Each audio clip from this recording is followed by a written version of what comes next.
Again, it just tells the story of it's the evil and the ugliness of people's hearts these days is everywhere.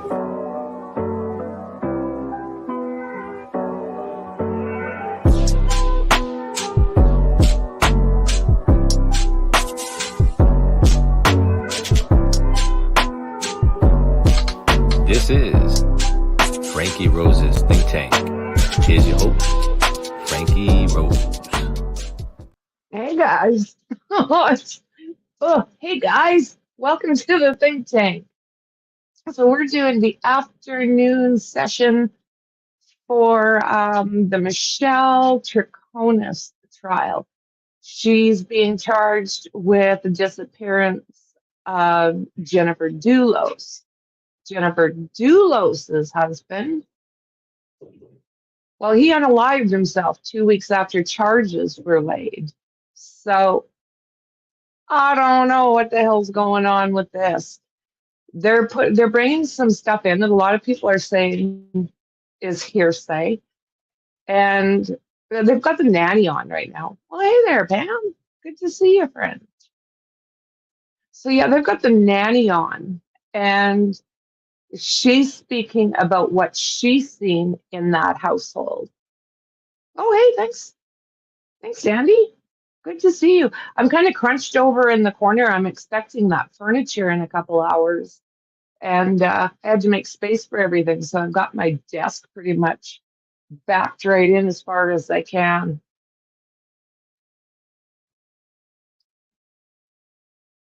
Yeah, winter in the Rockies, right?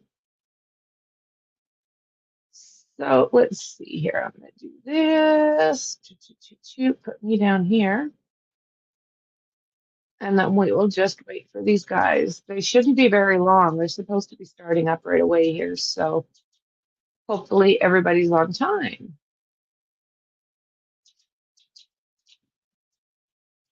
Yeah, although it's warmer than it has been, we're sitting at minus 18°C. And that's a lot warmer than the minus 35 that we were dealing with. But you know, once you wind up that wind, damn, it gets cold. So I wonder what we're going to learn this afternoon. And I wonder if the defense is actually going to be able to allow the testimony to happen without constantly objecting and asking for sidebars. I don't know. Like, I know that the defense is doing what they're supposed to do. They're defending hard, but I don't know. What do you guys truly think about every time they object? They don't allow them to, they overrule it. So I don't know. I don't know what I think of that. I don't think it's a good look. I haven't seen the prosecution get themselves into too much trouble, but they don't seem to be, they seem to have different tactics. Okay. There we are, back up here. So I don't know if that means they're going to be starting up or if there's something going on. Don't forget, you guys, to subscribe and hit that bell, hit that thumb as well.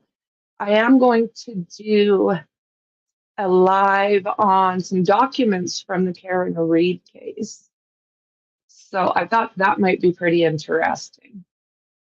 And again, if anybody has any kind of documents regarding this case, send them to me via Twitter or Discord. I'm on those two platforms more than any. And yeah, I'm having problems with some of this. I'm not finding even the affidavit. So that disturbs me a little bit. I'd like to know why that is not accessible, unless I just can't find it. I mean, that's always a possibility too.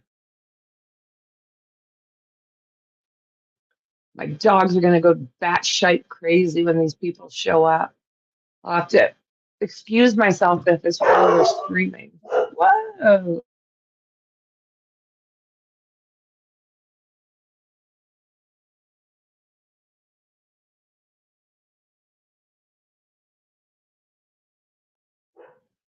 Yeah, Jazzy's out there yelling at everybody. At least she's doing it outside now. Can you guys still hear her? Probably. Oh, so I hope this isn't going to be a big delay.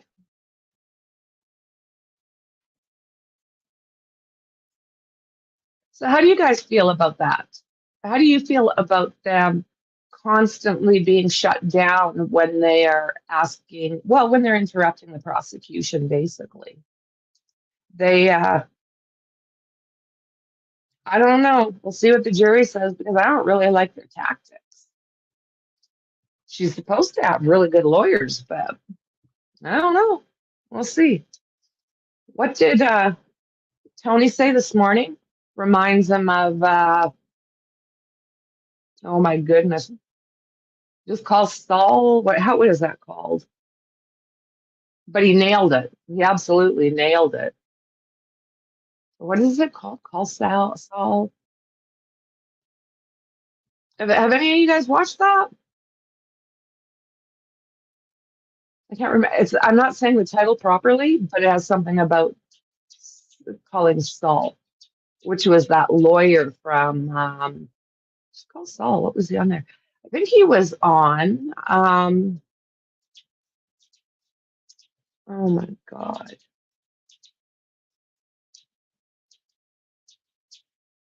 Oh my word. What was that show? It was so good. Where the teacher decided better call Saul. Okay. And do you remember? Yeah. Do you remember what that's? Yes, Breaking Bad. Oh my God, Dandy, is it good? Let me tell you. Yeah, yeah, I loved it.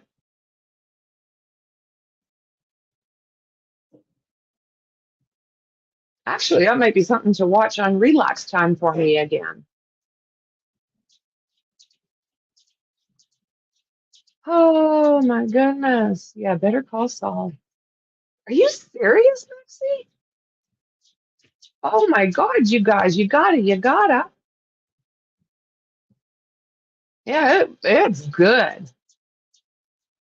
Hello, Pam.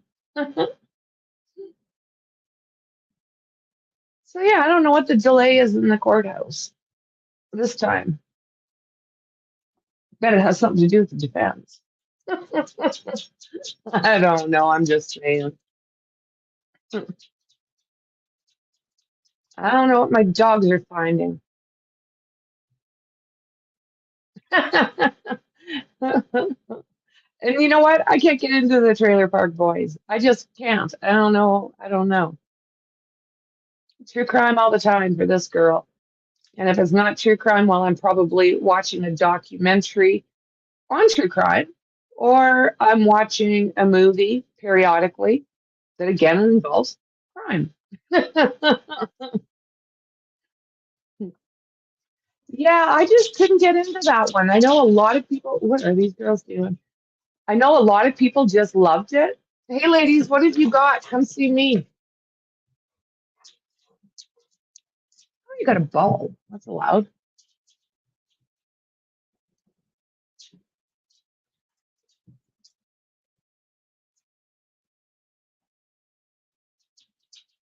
Yeah, but yet a lot of people just love that show. A lot of people love it. I mean, I know who some of the characters are, and I mean, it's been on my TV. You know, the guys like to watch it. Oh, here we go, ladies and gentlemen. Is he going to tell us why we're late? Well, we are not bringing a jury in right now.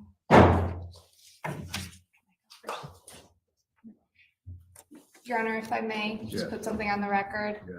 If I can, Your Honor. What is When I going on? was en route, myself and Attorney Moran, who is sitting with us from our office assisting in this case, we're en route upstairs.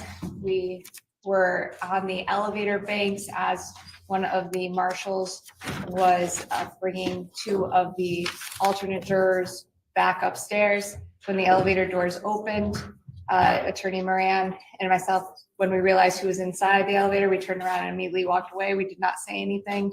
And the marshal escorting the jurors leaned out and said, "Thanks, Liz, we love you." And the elevator doors closed. So at that point, I immediately came upstairs and informed Attorney Felsen and Attorney Schohorn, as well as the marshal's service. And I'm bringing that on the record now that that exchange happened. No one from the state said anything back. In fact, we walked away quickly when we realized who was in the elevator bank. Jeez. Attorney Felsen. Yeah, one of the jurors. We had some Attorney Schoenhorn. discussion about that. I don't think we need to put a lot on the record. I think it was inadvertent. I understand that the marshals are just going to switch. And I think that the only thing that maybe the court should do is at least advise the jury that any comments they hear in the hallway or the elevators about anybody connected to the case should be disregarded. And I think that that probably would take care of it. I'm not seeking anything more. Juror to a lawyer That I'm on the certain was in it. prosecution. Thank you. First, the court will address the supervising marshal in the courtroom. No marshal is to comment at any time on the case or any individuals involved in the case, Oh, or shite. comment on the court. And no marshal is to have any conversation with individuals, specifically counsel and the staff of the state's attorney's office, or the staff or counsel for the defense More in the presence shenanigans. of any juror. Now, what has happened today is the court agrees with Attorney Schoenhorn, inadvertent. Attorney Moran is not Shenanigans. conducting any cross-examination or direct examination. She is assisting counsel in the presentation of the exhibits. The court is not convinced that the comment from the marshal will lead the jury to, or those jurors who heard it, to opine about the nature of the state's case or the nature of the defense. Okay, so does this mean that one of the marshals? If the comments had concerned Okay, help me. perhaps Attorney McGinnis Help me. or Attorney Manning and had been of the tenor, "We love you, you're doing a great job, keep it up," that's a different story. But as of right now, the court thinks any opinion formed by alternate jurors based on the comment to Attorney Moran What the is of little hell? effect. But the court will address the jury when they come. Oh, okay. I thought this might, There is one other matter, Judge, that I Stop need things. to raise at this time, and I'm doing it at the earliest moment before the better jury call Saul. comes in. One of the reasons we file our motions in limine is so that issues that are potentially prejudicial and require some deliberation on the court are heard in advance outside the jury's presence. So when the current witness, Ms. Almeida, was on the stand, we were aware of, we had listened to the 911 calls. We were aware of the highly prejudicial nature What the of hell some were of they her thinking? comments that were clearly hearsay. And I note specifically that we were aware, and the state was aware of our concern about the issue of a mention that at some point, Mr. Dulos had purchased a firearm that he then disposed of Oh, years ago as part of a divorce case. So when that was said, Your Honor, we Not tried, interested. Attorney Felsen tried to get this decided so that the witness would be admonished outside the presence of the jury.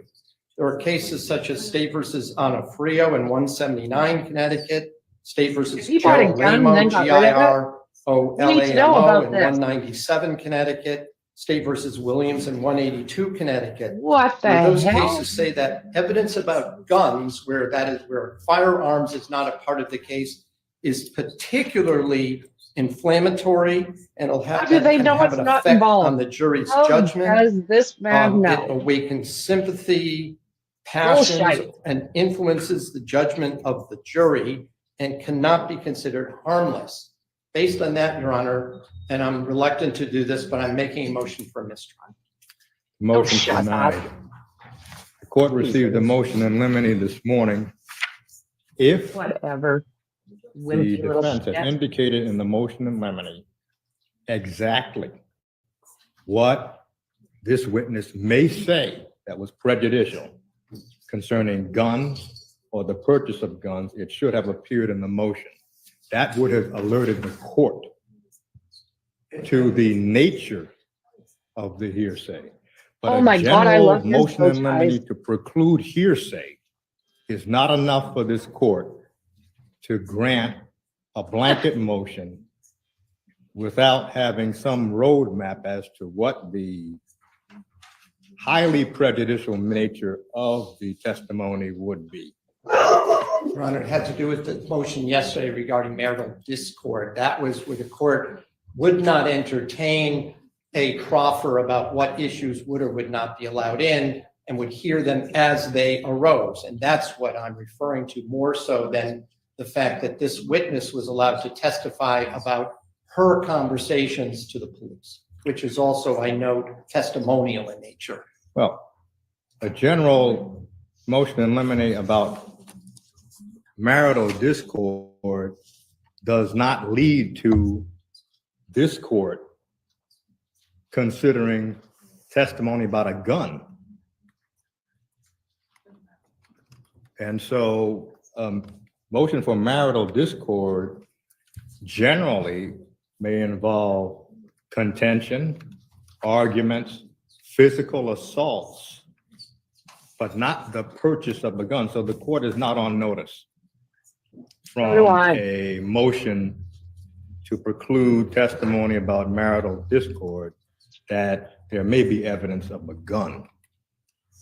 And again, the motion in limine filed today mentions nothing about a firearm or a purchase of a firearm. So the court has no idea as to what the prejudicial, unfairly prejudicial nature of the testimony would be. Well said. You can bring the jury in. Yeah, I really like this guy. Sure.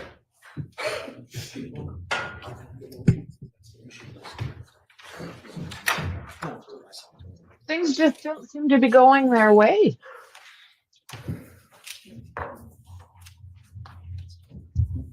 So far.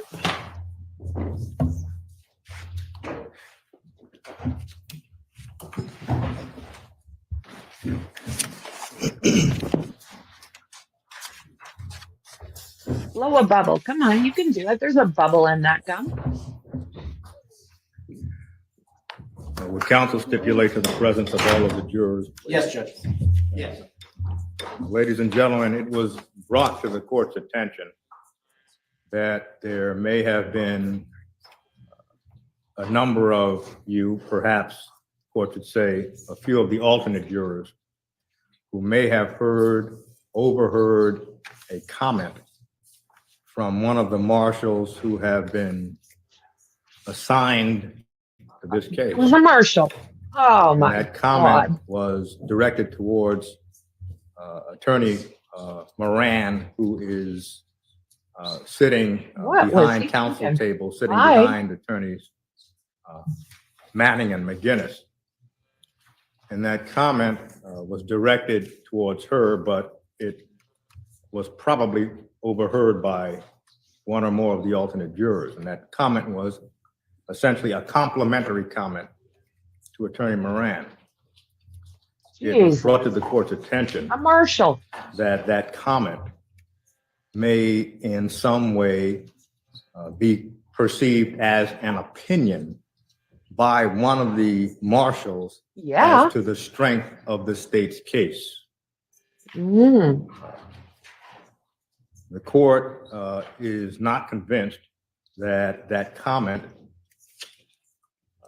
was an endorsement of the strength of the state's case. Nevertheless, what the court will do is indicate to you that if you hear any comment from Sure any of the is. court staff concerning any other participant in the trial, I'll be breaking for that. or the nature of the state's case, or the nature of the defense case, first, if you overhear it and you think it needs to be brought to the attention of the court, it should be brought to the attention of the court.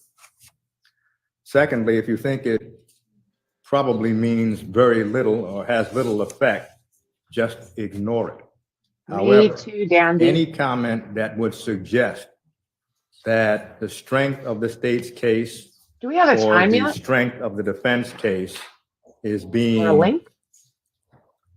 articulated in your hearing, that should be brought to the attention of the court. All Thank you. right. We can bring the witness back in. That guy needs to lose his job or get suspended for a while. He knew better. What's he saying to those jurors?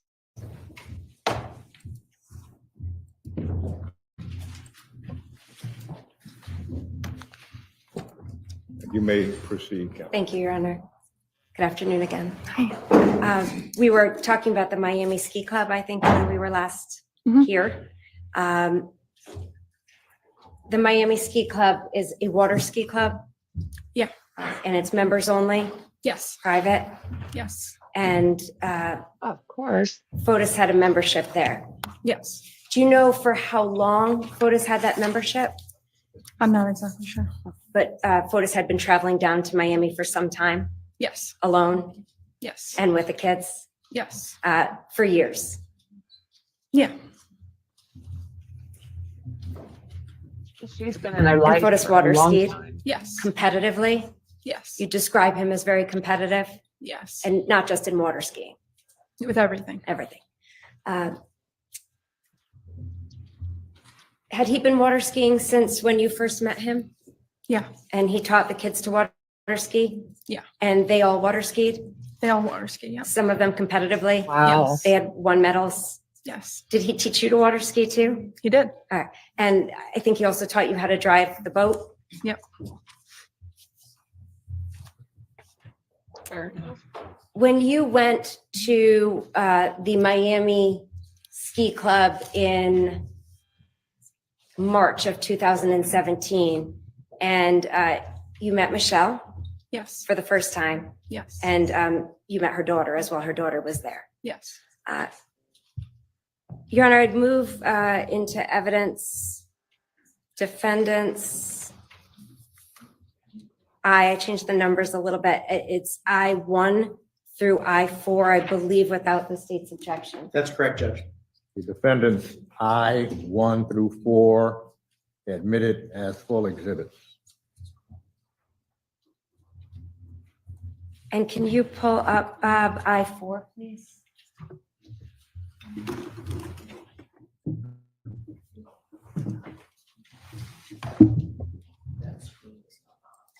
That on inside out.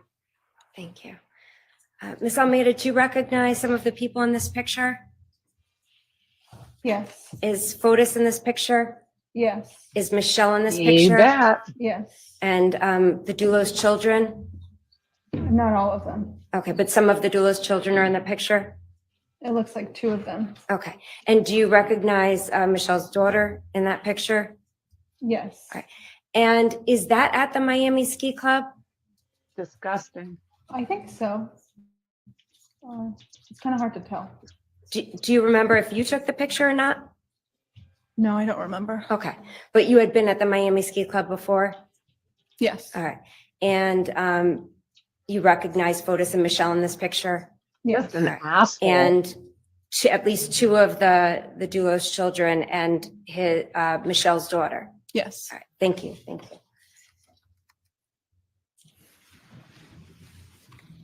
Was Michelle at the ski club every time that you were there when you went there in March of 2017? No, I don't think so. All right. How many times did you go there that week? To be honest, I don't really remember. But you went frequently? Yeah, the reason for that trip was so that they could water ski. Okay, so I'm assuming you went every day. Yeah, we probably went mostly every day. All right, and you were there for lengthy periods of time? Yeah. And Michelle was there several of the times at least? Yeah. All right, and she That's was brutal. interacting with Fotis Yep. and the kids? Yeah. And they seemed familiar with her? Some of the kids. All right, and you observed that? It was in front of you? Yes. It wasn't being done in private or in secret? No. A dickish thing to do. And I think you mentioned you spoke to Michelle? Yep. And she told you that she intended to move to Vail, Colorado with her daughter? Yes. Do you know, in fact, whether she did that at any point in time? I don't know.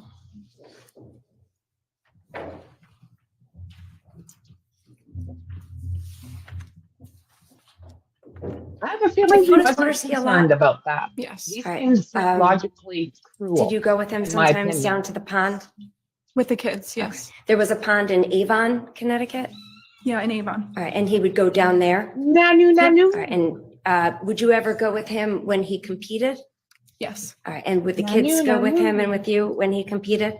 Anytime I went with Fotis, it was always with the kids to watch him compete or the kids compete. Okay. Bob, can you pull up I-1? Do you recognize the people in this picture? Yes. All right, and is that Fotis? Yes. And is he with one of his children? Yes. Was this picture, you did not take this picture, did you? No, but I know where that picture was taken. All right, do you know, can you tell the jury when this picture was taken? Yeah, so we were coming back from a trip, a ski trip. It was around Christmas time, and some of us got on a plane. There was a lot of cancellations and stuff like that, and I wanted to be home for Christmas. So Jennifer, myself, and 4 of the kids were able to get on a different flight because ours got canceled to be back home, and there was only enough seats for all the amount of that was there. And so there were Fotis and Theodore stayed back, and I think it was like maybe a day. Was it Christmas time of 2015, 16, 17, Where was 18? What year Michelle? was it? To be, I don't remember, to be honest. All right, but it was prior to 2019. Prior to 2019. Okay. And in this picture, Fotis has very short hair, correct? Yeah. All right. Had you ever shaved Fotis's hair? No. All right.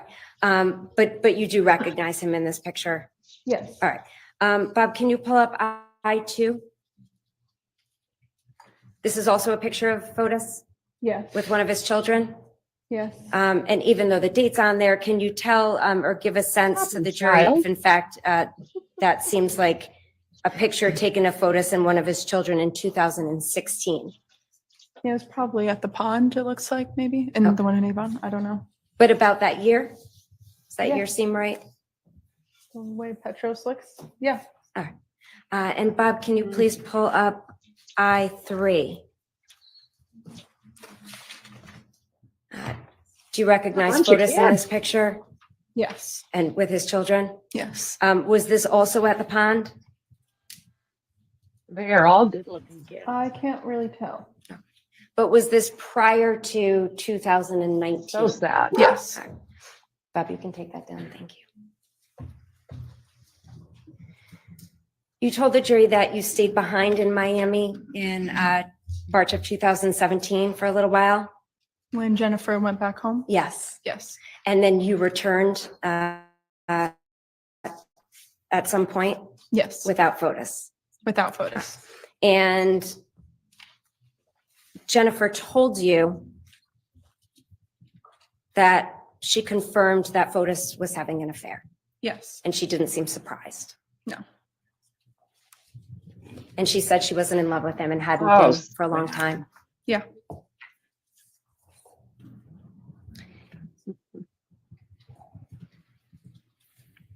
Jennifer also told you when you were in Florida that she suspected Fotis was having an affair. Yes, she did. And you didn't believe her at first. No. And you had worked with him for several years before, Yes. side by side, Yep. and you thought you knew him. I thought I knew him.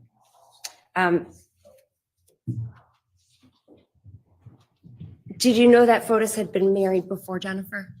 Oh, At that time in 2017, yes. But it took me some time to find that out. All right, but you Ah, I eventually didn't learned know. Yes. that he in fact was married before, Yes. and he was dating Jennifer while he was still married. I didn't know the details. Did you learn that at some Really? point? No, I didn't.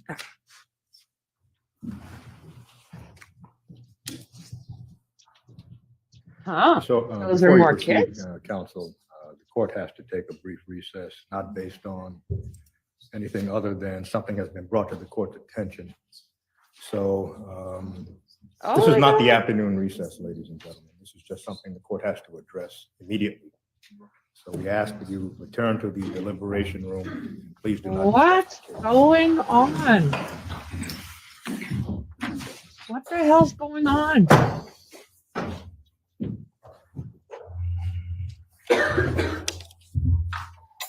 Yeah, I wonder if you've got more kids. And we'll take, everyone needs to leave the courtroom. All rise. This honorable Superior Court now stands in recess. Everyone Recess has to to leave the courtroom. courtroom? What's going on?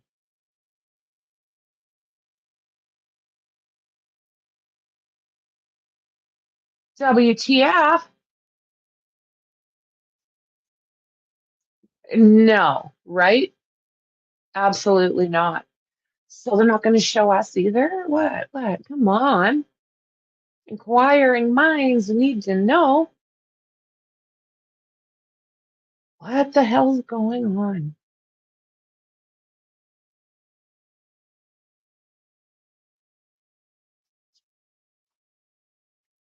Yeah, I wasn't really into quickie relationships, and no. People can pretend they are someone completely different than who they are for a long time. That I do know. Been there, done that. But oh, there's just a lot of things happening with this case that are like, what? Bolus? No, you're not. That's not even true. Not even close to true. I know that for a fact. Oh, okay. Okay. Yeah, I'm not good at that stuff either. You don't. I mean, I was tricked. Everything I was told was a complete freaking lie, and I did not find out about it for a few years. And you know, you don't really want to think that that is happening. It's just unreal. Just unreal. And people can look you straight in the eye and lie. I mean, I can't do it. I'm not that girl. It's all over my face. But some people, no. So what the hell's going on, you guys? This does not sound good.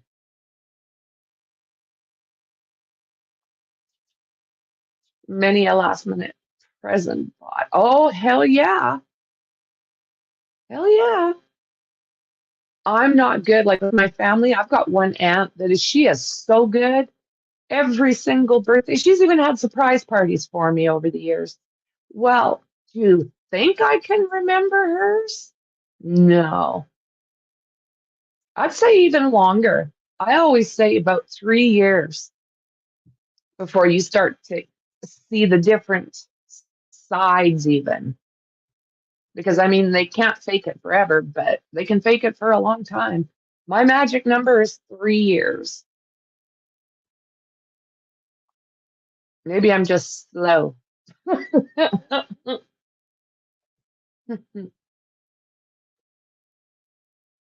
guys, what is happening in that courtroom? I thought we were going to be able to hear it. Good God.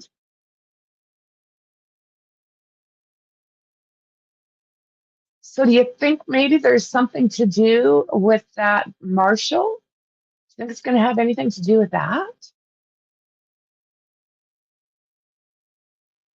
Oi, what is going on in that courtroom? And how was something brought to his attention when he was sitting there? I know that he gets messages and all of that thing, but they've only been there for the afternoon, like very brief, 35 minutes. So probably not even a half hour. And they found out that a marshal was basically complimenting one of the prosecution lawyers when he's got the alternates with him. I think that's the way I understood it. I know, right? Inquiring minds need to know. Unreal. So do you think maybe there was more said?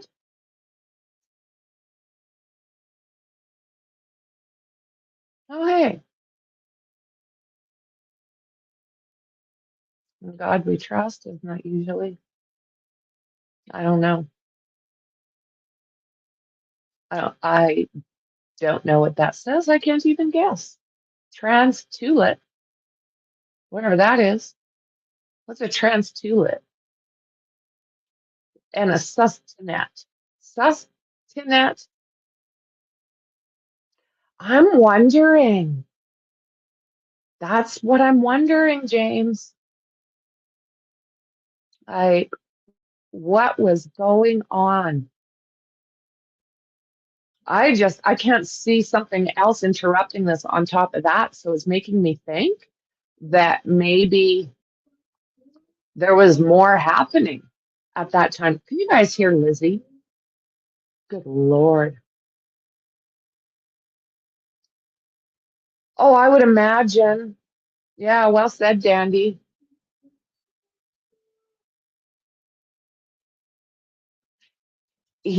I mean, I think this guy, even for what he did, he should have known better in a very, very large way. And I hope he either loses his job or gets a punishment period.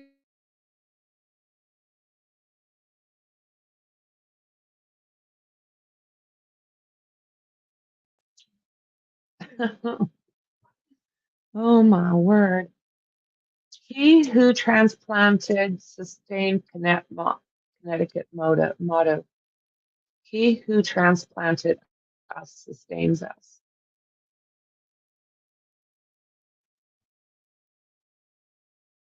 Okay. Well done. Well done. Right? Just love that girl to bits, I tell ya. The daughter I didn't have. My Mexie. My Mexie, damn it. Chooch might have something to say about that, though. There's always that, right?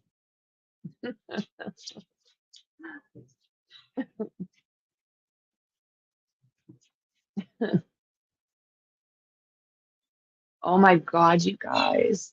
I think this could be serious because he got everybody out of there pretty bloody fast.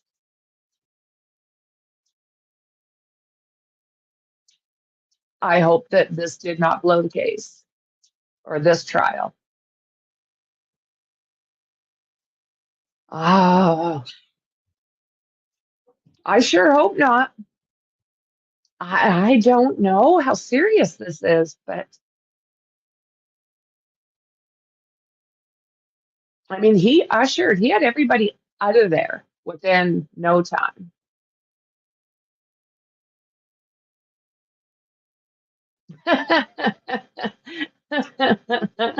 Right? Sharing is caring. He could be held on contempt. Something, right? Like he had to know better in a big way. Like that would be part of his training, would it not? We love you, I believe is what was said. Unreal. So don't forget, guys, don't forget to subscribe, hit that bell, and of course the thumb. But we're going to do some documents from the Karen Reed case. I thought we might want to take a look. So I haven't set up the stream yet because I'm not quite sure what we're doing here right now. But it won't be too long after this stream that I'll have the other ones set up. What made the marshal even say that? Like, seriously, where is the professionalism? Well, and the training. Like, he has to be trained. He must know that that's a huge no-no. So, I mean, the judge said he didn't think it was going to affect anything, but I don't know. Had he said something else as well? Like, what?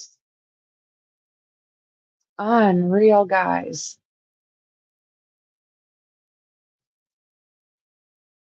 Is it that, or is it something said during testimony? Well, that could be too. That could be true too. I don't know who brought him the news that something was up.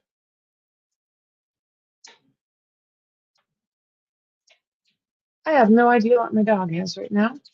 What do you have, Lizzie? Oh, Jazzy. Lizzie, what do you have? I gotta check this out.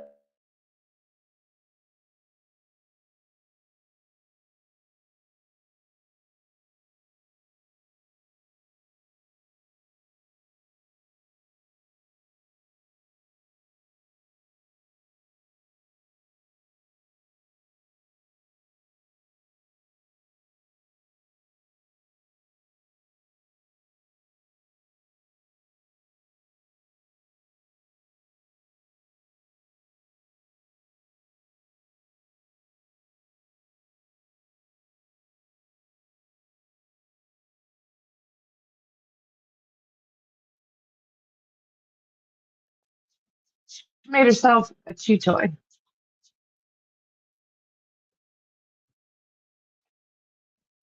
Yeah, that's what I'm thinking. Like, what the hell? I mean, he has to know what a big no-no that is. So again, like, did he say something else? Has he been saying something over the past few days? I think something has to happen. Like, oh my God, this is just not, this is a little spooky to me, I guess, because I don't want to see this trial get thrown out the window, especially because a marshal can't keep his lips sealed. Yes, that's the thing. We're now opening back the session. Okay, well, they're back in. Please be seated. No. I think the doors are still locked, Judge. Do we have internet on that thing or not? I don't know if he'll tell us now or not. No, you can.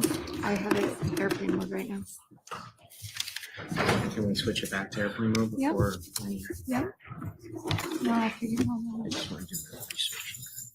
Absolutely. I just want to make sure there's no missteps here.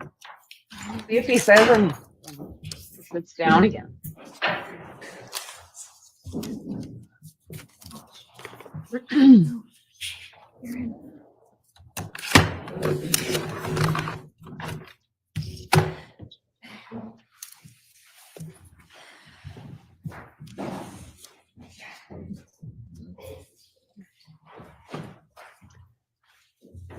Yeah.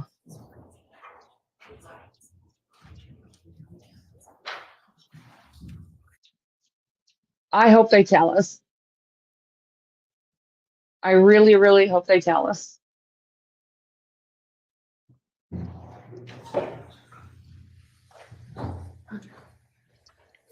It's just bizarre. That's right, that would be the.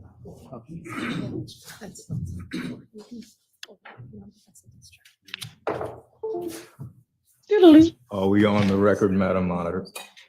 The court indicated before it took that brief recess that it had to address a matter. And the court has to address that matter at this time, which has nothing to do with the merits of the case. The court was informed previously that one of the marshals had, no. in the presence of two of the jurors, rendered a complimentary remark to Attorney Yeah, they did, Moran Andy. outside of one of the elevator banks. And that complimentary remark was that, according to what was reported to the court, we love you.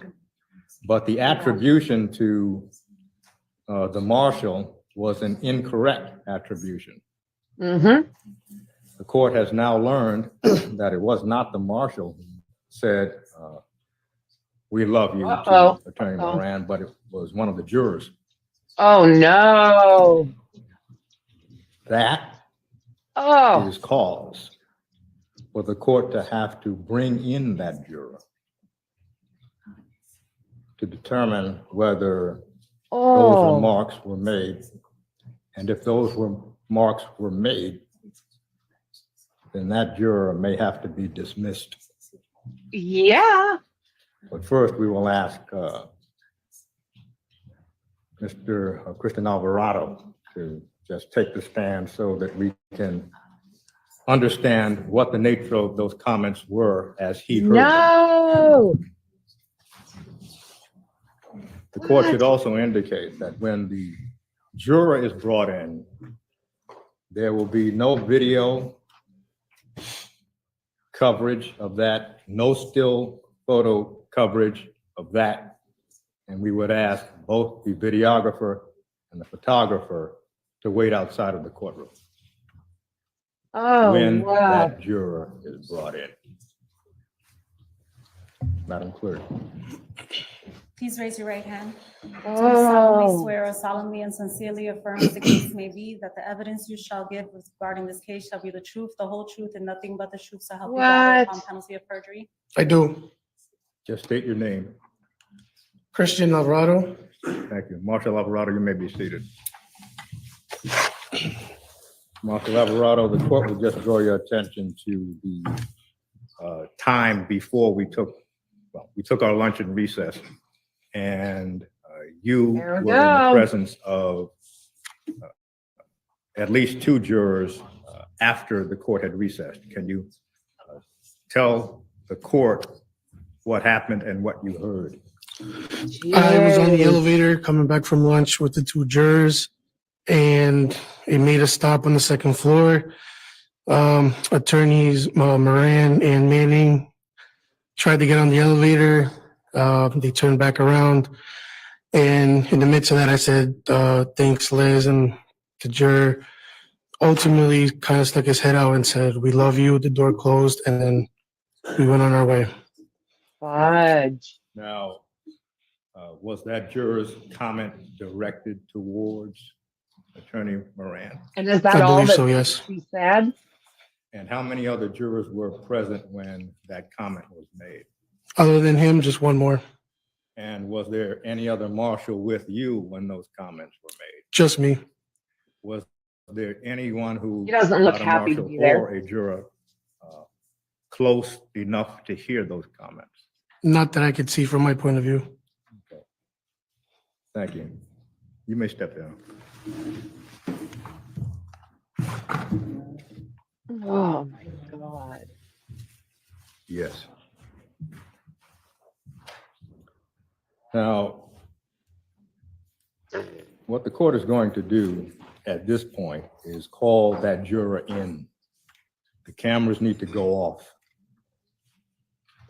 And we ask the videographer and the photographer to step out of the courtroom. Oh my God. Are you kidding me already? Oh my God. I'm shocked. Like, I am shocked. What a stupid individual. Are you kidding me? And if there was somebody else on the elevator, another jury member, if the marshal heard it, well, you know, the other juror heard it. And then I want to know, after these doors closed, did that man say anything else? Was there a conversation?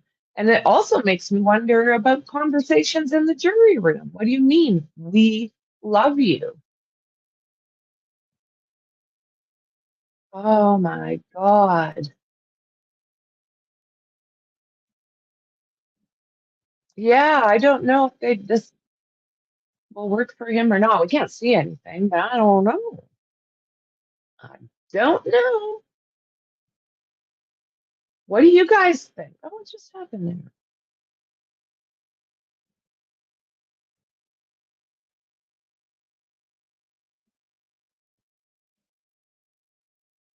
What the heck here? Oh, good.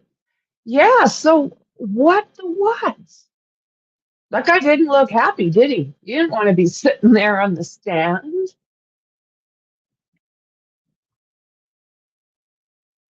No, absolutely not. But what is this "we love you" thing? Does this mean that they've had discussions about these lawyers? Like, oh, damn. That just opens up a big can of worms what this guy just did. And I'm sure they're going to have to look into it, because you don't want to find out later that they were all sitting in the jury room eating crumpets and drinking tea talking about the case.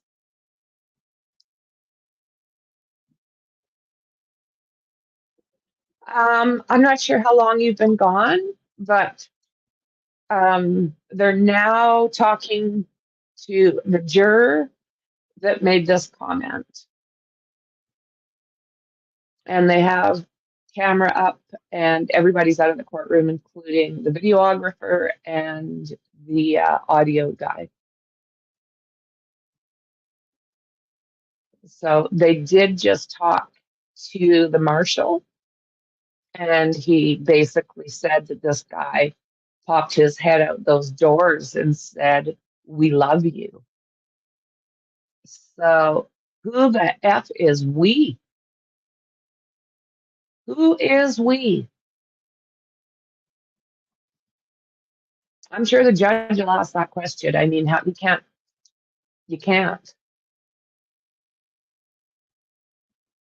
So I think this guy will be gone.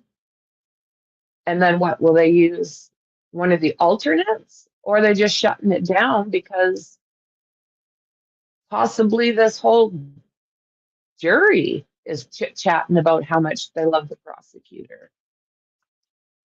Just wild. We're only what? This is only our fourth day in, and there's this kind of ish happening. Oh, are we going to have mistrial, guys?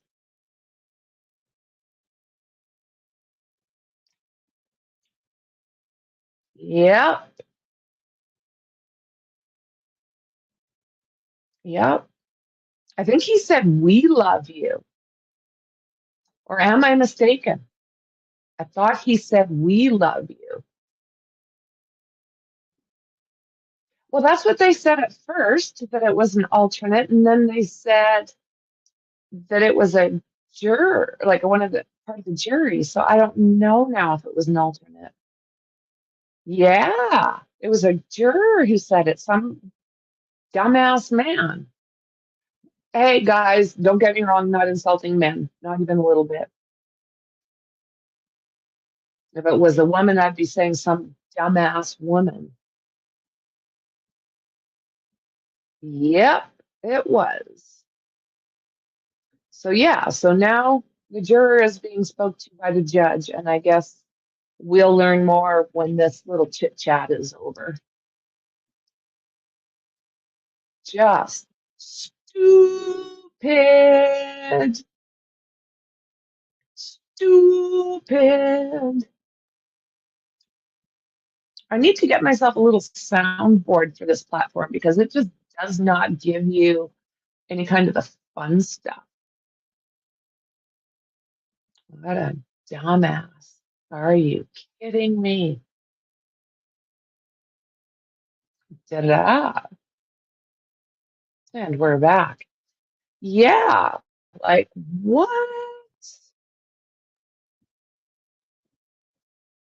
Oh, look what just happened here.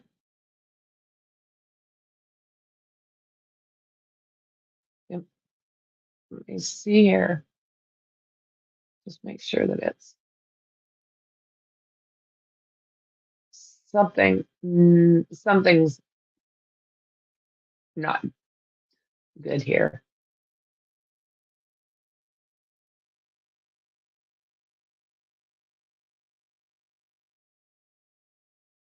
Oh, I did that wrong now, didn't I?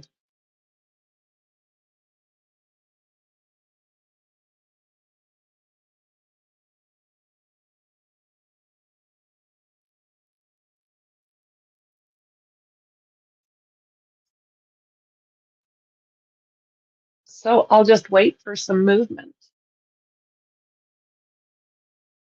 Change the logo again.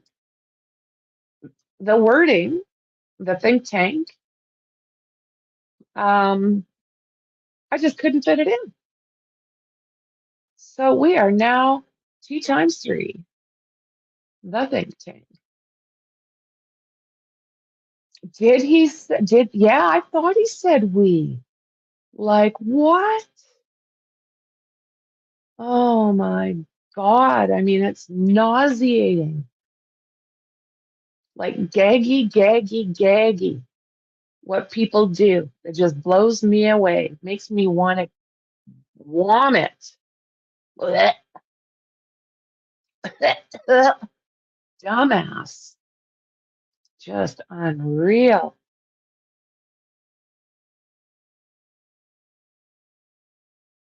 I love that cat. They would have to replace a jury member, but it's already halfway through the trial. This is pretty serious. Could be a mistrial. Well, I don't think it's halfway because it's supposed to be like 6 weeks.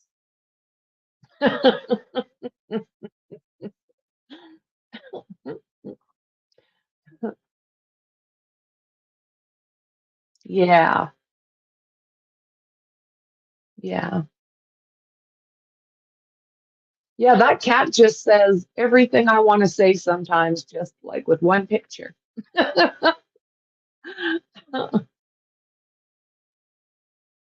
Mm. Okay, well, the cameras, they've got the emblem up again.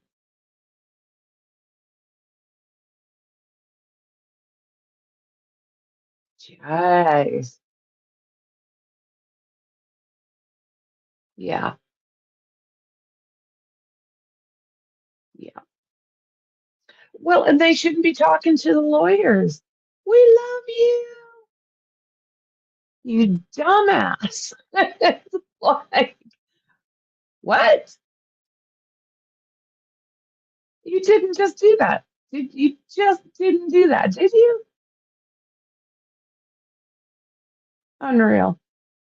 And then I have a hard time believing, like, if, like I said earlier, if, okay, this Marshall could hear what he said, what makes you think that the other juror there didn't hear what was said?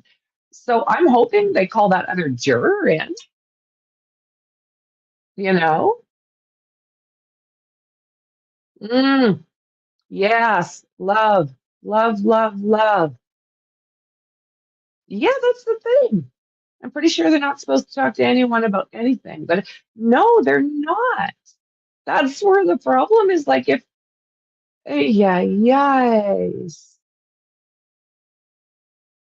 Yeah, Jamaican food's got some zip to it. It's really good.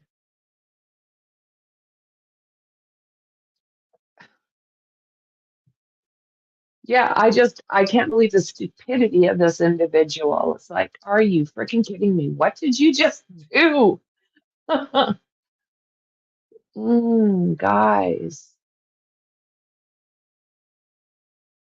And the longer this takes, the more concerned I'm going to get. So I'll remind everybody again, don't forget to subscribe, hit that bell, because we are going to go through some of Karen Reed's documents in a later stream. Yeah. And I mean, there's some interesting stuff in these documents. Like the judge not recusing herself when she probably should have. The problems they're having getting some of these phone records, just getting records, period. It's just a really bizarre case. So it's piqued my interest. So I'm going to try and kind of keep up with it. Super interesting. And we're going to have to check in on the treehouse guys.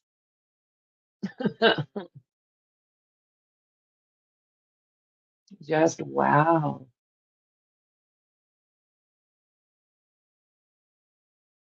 What do you guys think? The longer it takes, the more concerning it is?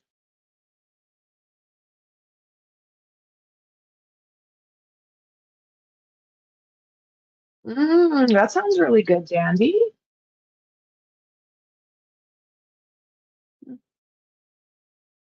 I'm having leftover Chinese food. Same thing I had for lunch.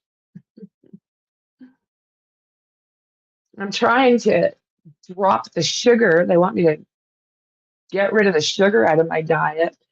And damn, that's not easy. That's not easy at all. And it blows me away how many different types of food it's in. It's like, oh no. And I like food. Like, I like food a lot.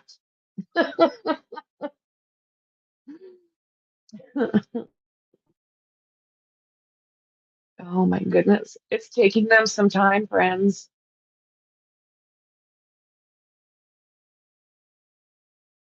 Yeah, that's exactly. And the doctor did say to me, like, don't worry, have a couple coffees, because that's generally all I have. And she said it's basically my intake throughout the day. So I've been drinking coffee with my sugar, and then I'm like, water with my, all of that vitamin water that I was loving. Well, here I was thinking it was so easy to get off sugar until I realized that stuff is like full of sugar. I was like, shite. So, yeah. And then the odd day, yeah, drinking coffee with with my sugar.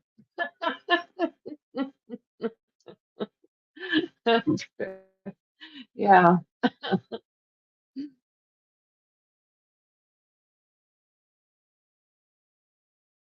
So how does brown taste? And like, do you drink coffee?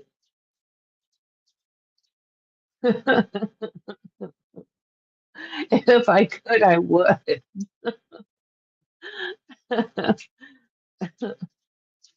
Oh my goodness. Yeah, I treat myself. I allow myself to have like one pop here and there, like a couple times a week. I'll have a can of pop. But yeah, I don't like this. This is not fun. Coffee is the devil's work.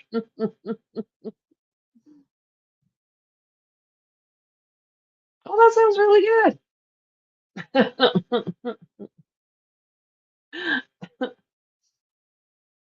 Yeah, and it's not the hardest stuff, or not the easiest stuff to get over either. Why are we having a weather alert? Let me look. we're getting a storm. Okay. Well, I hope my furniture gets here before the storm does. I'm so excited about it. You watch.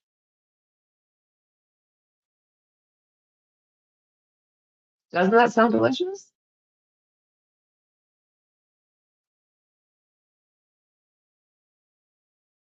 Damn, you can cook, girlfriend.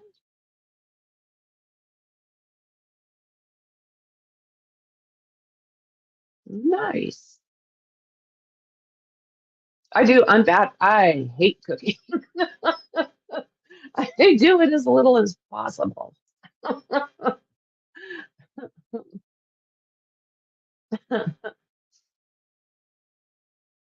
I can't eat tomato anything. It's a fibro thing. Yeah, and fibro reduces like what I can eat as well, like big time. So that and sugars, well, what?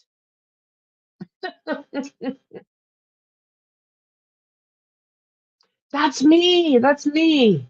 Yeah, I like eating. No, I like cooking. I had to do a raising my child for like 18 years. So yeah, when he moved out, I stopped cooking. That's it. I'm done.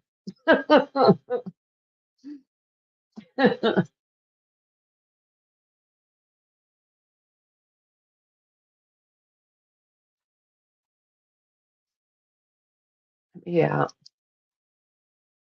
that was my line. At Christmas, my brother and his girlfriend, well, she just came in and took over the kitchen, which was awesome. And I'm like, you like to cook? Oh, yeah, yeah, yeah, yeah. And I'm like, oh, that is so awesome because I love to eat.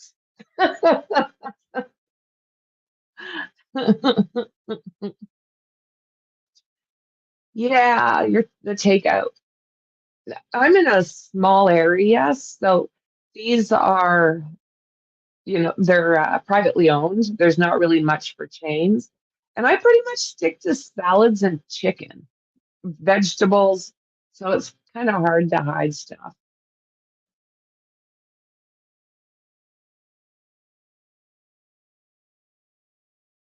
I kind of bounce between Chinese food and I like Greek food. And yeah, I like my salads. That's pretty much it now. Older I'm getting, the less they're telling me I can eat.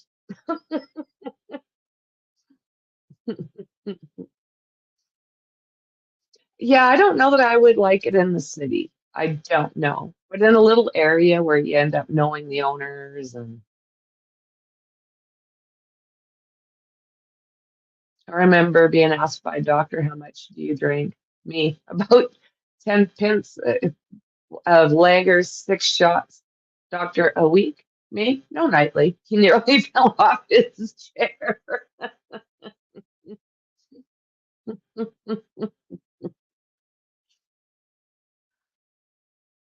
It's who wants to eat a freaking dog anyways? Like, what the hell? So what, this just happened? Yeah, stop eating dogs, people. Like, what the actual? Oh my God. Yeah, yeah, just stop eating domestic pets. Like, that's just sick and wrong. Brutal. Consumption of canines. Unreal. Like, what the hell's wrong with people? I'm sorry if it's like a culture thing, but whatever. It's sick and wrong. I know they do. I just find that so disturbing.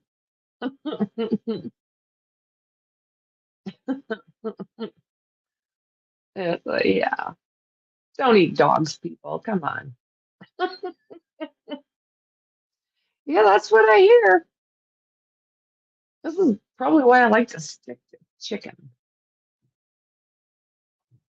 It's I would go ballistic if I ate over at someone's house and they said, "How did you like your Fido?" I mean, I'd lose my crap. I'm pretty sure I would lose my crap. Oh, I didn't know that. I don't eat it, but you. I like spork and spam every once in a while fried. My son comes up to me quite a few years ago and he's like, read this.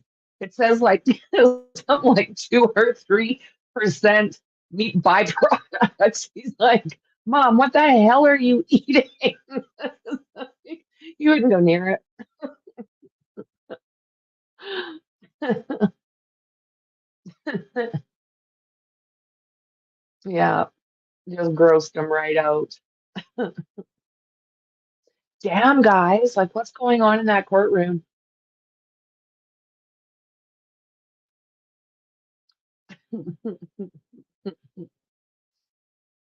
What the hell is going on in that courtroom? Come on. Inquiring minds need to know.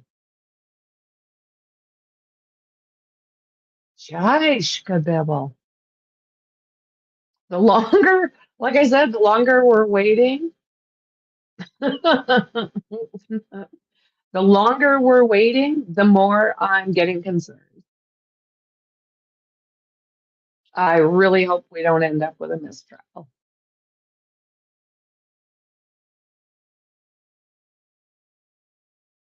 Jaish, come on. I'm anxious.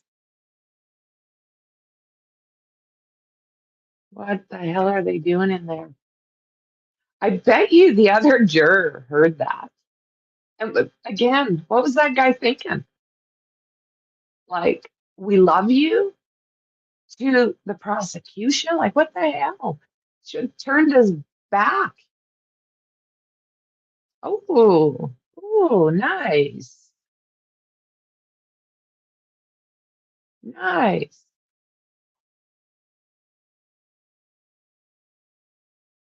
Yes, some of the, like, just because I can't eat them doesn't mean I don't love them. Oh, that sounds good too. Don't get me wrong, every once in a while,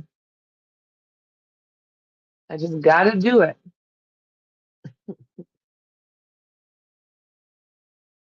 Corned beef and cabbage. Mm, mm, mm, mm, mm.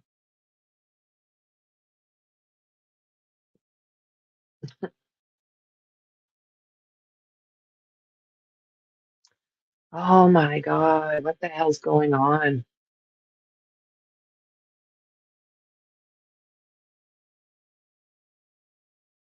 Mm, mm, mm, mm, mm.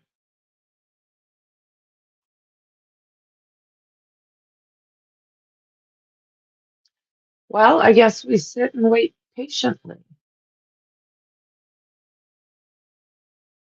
So they gave me like I think it was a 2 or 3 hour time span as to when this furniture is going to show up, anywhere from like an hour from now. So I really, really hope that we are hearing some good, well, not some good news, some news as to what the hell's going on before that. Oh, no, no, no. Now that sounds yummy.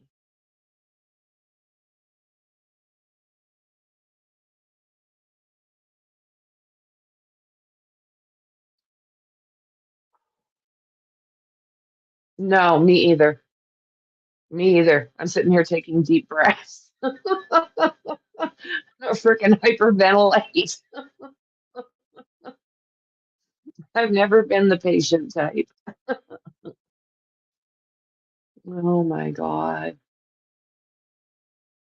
Oh, I sure hope not, Dandy. Oh my God, I hope not. What do you guys think of the T times three? I know.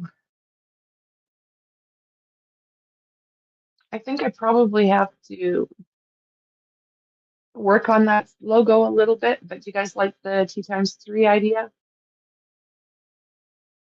Maybe we'll talk about it over a live. We'll just have a chit chat. We haven't done that yet for a while.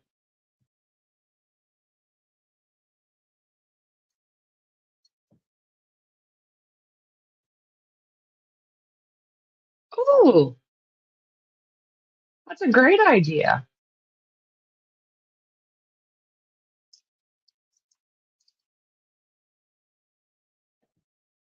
That is a great idea.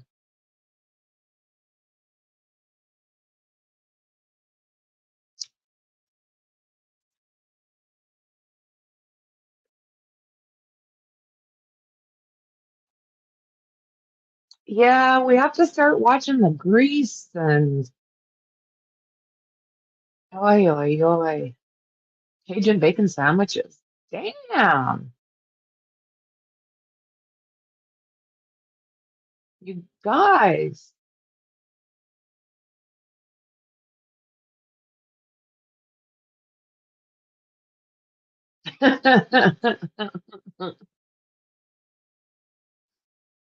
You guys, look at you guys go. I need to like get my passport and just start bouncing from place to place to place. Have y'all feed me. So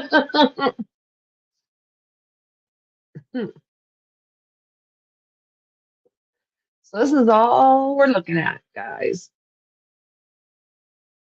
That's it.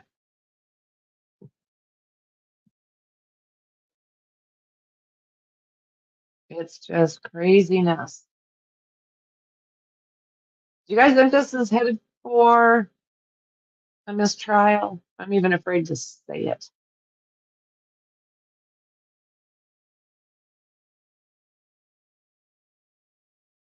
Hmm. What do you think?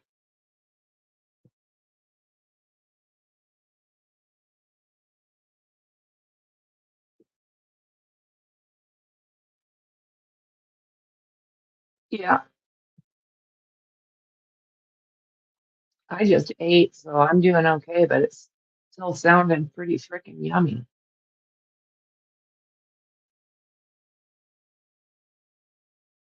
Well, if they're gonna mistrial it, I hope they tell us soon. Yeah, I think you're right, Dandy.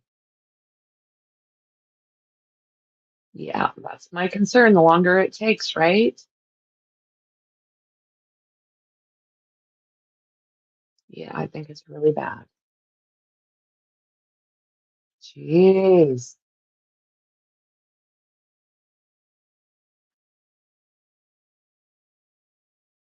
Yeah,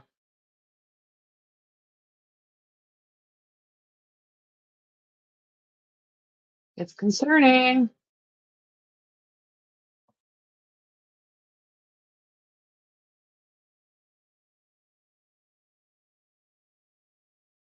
What is going? I know I'm repeating myself, but I'm looking at this. I'm looking at this courtroom going, come on, guys. What the hell's going on?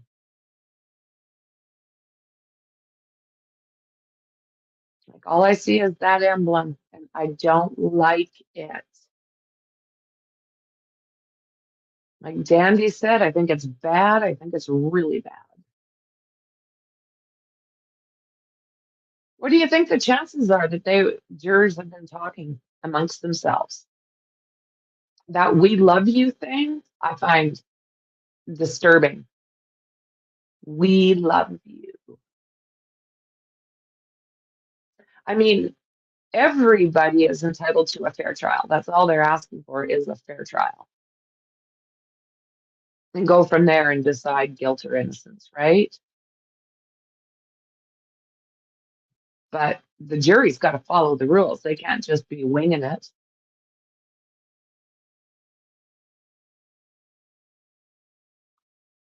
Yeah, this is the first trial I've ever watched. The judge yeeted everybody out. Yeah, I've never seen it either. Unless there was like a scare of some kind. Yeah, I'm starting to wonder.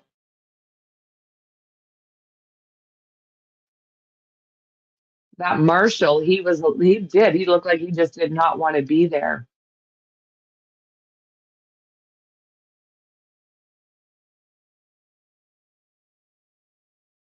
I know a lot of people are leaving, but I really want to see what happens. What do you guys think? Continue on? What do you guys think?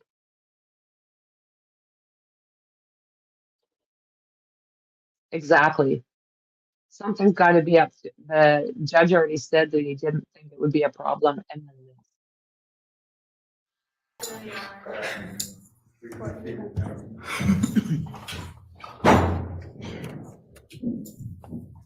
maybe we'll see if we learn anything.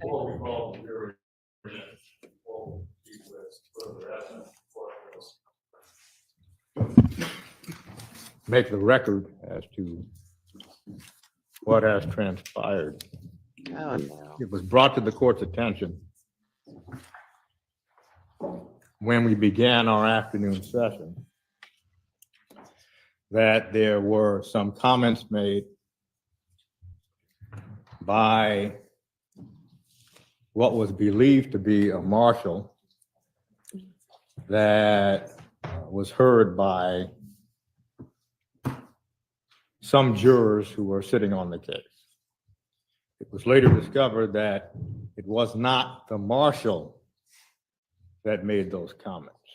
It was one of the jurors who made the comment. Now, the comment was directed towards, as the court understands it, at least one person, Attorney Elizabeth Moran. So it's looking like the judge missed an alternate juror. One of the assistant state's attorneys who was assisting the state in the presentation of exhibits. The comment made by one of the elevator banks in the presence of another juror and one of the marshals, or the marshal that was involved, was that we love you, directed at least to Attorney Moran. Upon learning that the comment was made and that it was made by one of the jurors, the court what did conducted an inquiry calling that juror to the courtroom and having that juror sit in the jury box. And the court asked the juror if he made such comments, and the tenor of the response was yes. The comment was directed at both Attorney Moran and Attorney Manning. And the court indicated to the juror that it can easily be perceived that the comment made to at least Attorney Moran can be an endorsement. Yes. An opinion about the strength of the state's case. Yes. And that he at this time was favoring the state's case. The court explained to the juror that the appearance that there was a favorable opinion of the state's case indicates to this court at this time that it would be difficult to proceed with him seated as a juror because the impartiality and fairness of that juror can reasonably be questioned. That was juror number 420. The court dismissed the juror. 420? The court then asked that the juror who was in the presence of that juror, who also heard the comments, to be seated in the jury box. The court asked that juror if those comments were discussed with anyone else, that is, anyone on the jury. And the response was no, and the there you go. Court asked if those comments were heard by anyone other than himself, juror 399, and of course, juror 420, and the response was no. Because the inquiry involved an inquiry of jurors, the court maintained its supervisory authority not to have that portion of the proceeding recorded, either by video or by audio, other than the court reporters taking of the audio of the proceeding. Are we ready to proceed? Yes, Judge. We can bring, well, let's bring the jury back in. Well, we can bring the witness in first, and then we'll bring the jury in.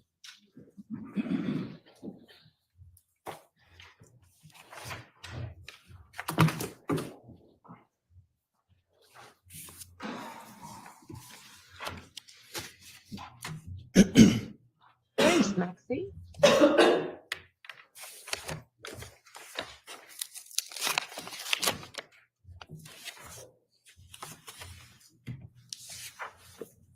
No, they put one of the alternates in now.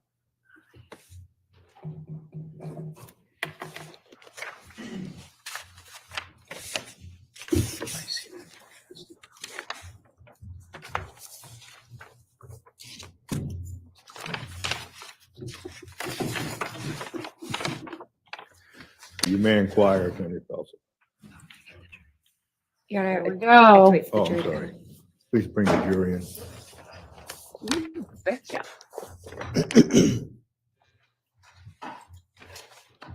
I think they had 2 extra for this one.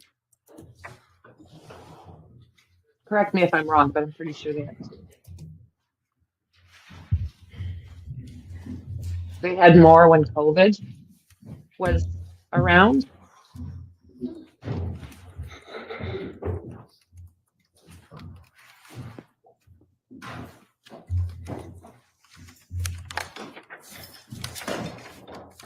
Counsel stipulate. What the hell am I Yes, doing? Judge. Yes, Your Honor. Thank you, may inquire. Thank you, Your Honor. Good afternoon again. We keep getting interrupted. Yes, Apologize. all good. I want to just close something out. And if I had asked you already, and I'm repeating it, I apologize, but maybe I missed it. I think you said at some point in time, you did not know that Fotis had been married previously. Did at some point you learn that? I learned it at some point. Okay. Do you remember when you learned that? It was a few years after working for Jennifer and Fotis. Okay. It was before 2017? Yes. All right. And did you learn that he was still married when he was with Jennifer? I'm just going to object, Your Honor. Asked and answered, calls for hearsay. Well, the question was, did you, what occurred, the word believe, that he was still married? So the court did not catch the phrasing, Attorney Felsen. Would you phrase the question again as you stated it? At some point, did you learn that Fotis was still married while he was dating Jennifer? Same objection, Judge. Well, did you learn that Fotis was still married while he was dating Jennifer? And the objection is? Well, it's twofold. One is that she's already answered this question, so it's asked and answered. And then my second objection is that it calls for hearsay information. Well, the objection's overruled. You can answer. No. Okay.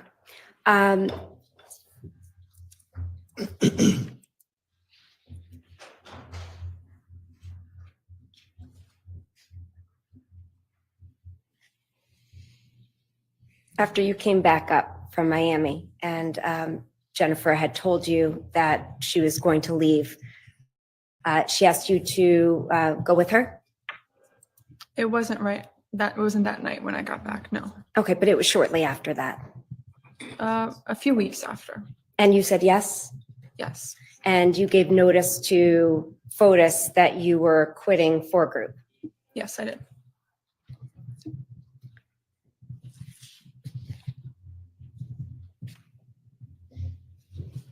But you didn't tell FOTUS that why you were quitting, right?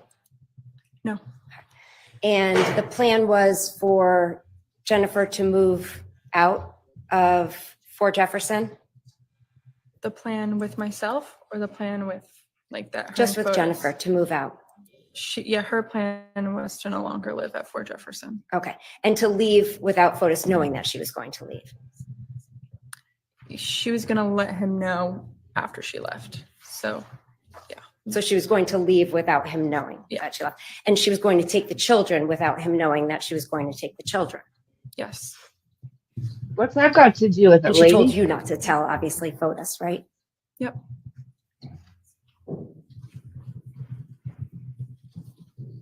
Oh yeah, I agree, 1000%, Dandy. You had testified to some, there was tension in the house, right?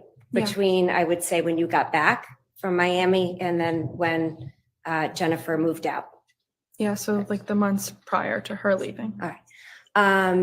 And there was also some tension between you and FOTUS, where FOTUS had yelled at you Yes. in 2017.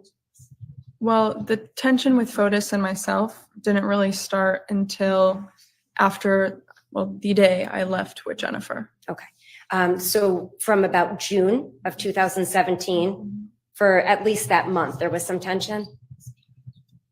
Probably a few months after that. All right. And you had testified that you saw him here in court? Really? It was in this courthouse? Yes, And he approached you he did. and he was angry?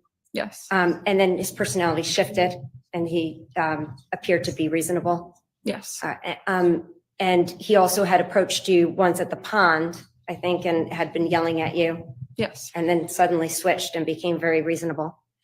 There were several times in which he yelled at me, different occasions of drop-offs. And then his personality just shifted. Yeah. And those were in 2017?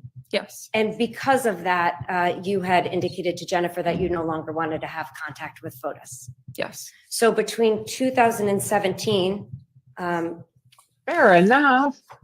to 2019, you had very little contact with FOTUS. Yes, All right, you didn't go to Fort Jefferson? No. You didn't know who was living at Fort Jefferson? no, You didn't talk to FOTUS on the phone? There might have been a few occasions they were going to a family systems therapy where I would do some drop-offs, but that was more controlled. So occasionally I would do that, but there was never really any like calls or texts between FOTUS. Okay, so for 2 years, other than those few times, you really had no interaction with him? No.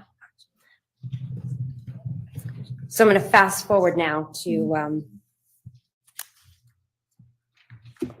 2019, to May of 2019. You were still working for Jennifer? Yeah. And Jennifer was living in New Canaan? Yes, At some point, she moved to 69 Wells?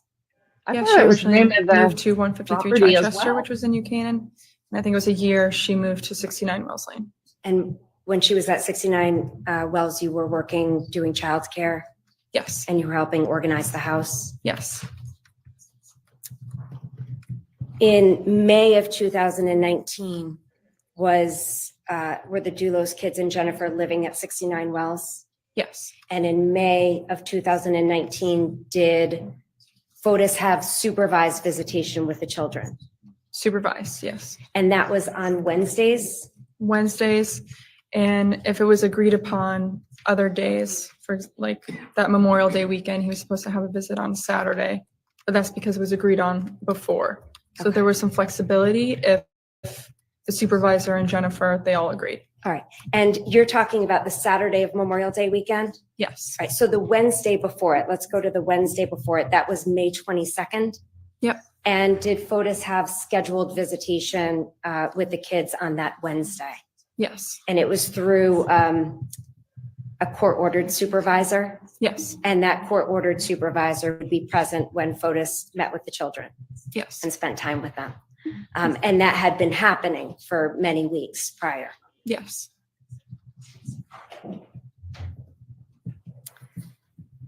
That Wednesday, May 22nd, FOTUS had a supervised visitation with the kids, Yes. and it ended up being at 69 Wells. Not the whole visit, But part of it was at 69 Wells. part of it. And Jennifer had agreed to your understanding to allow him to be outside in the backyard at 69 Wells. Yes. You didn't want to be there? No. And you weren't there while FOTUS was there? No. So you didn't see FOTUS interact with the kids that night? No. And you didn't see FOTUS interact with the supervisor that night? No. And you didn't see FOTUS interact with Jennifer that night? No. So that's Wednesday, May 22nd. Thursday, May 23rd, you worked a regular schedule? Yes. You were in the house? Yes. And I think you had mentioned that that Thursday you had emptied out paper towels into the pantry? Yeah, the evening before I left that Thursday. And there were several of them? 12. There's a package of 12? Yeah, it was the big packs. Is there more than one pantry in the kitchen, or is there just one main pantry? One main pantry. And is that the pantry where food is also stored? Yes. And the kids' water bottles? Yep. And there's no other pantry, just that one? There's like cabinets and stuff, but the food pantry was just that pantry. Yeah. Okay, and the paper towels went in that pantry? Yep. All right. Now, May 24th is that Friday before Memorial Day. You had indicated that FOTUS had scheduled visitation with the kids for that weekend? That Saturday. Okay, did he also have it for Sunday? I don't remember. All right.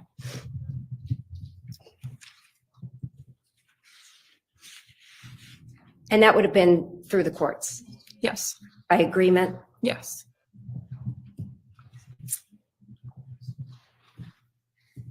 That Friday, you got to 69 Wells at about, did you say 11 a.m.?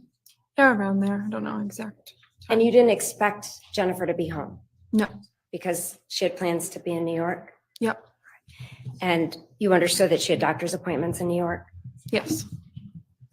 And you were going to meet her in New York later in the afternoon? Yes, I was going to meet her at her mom's.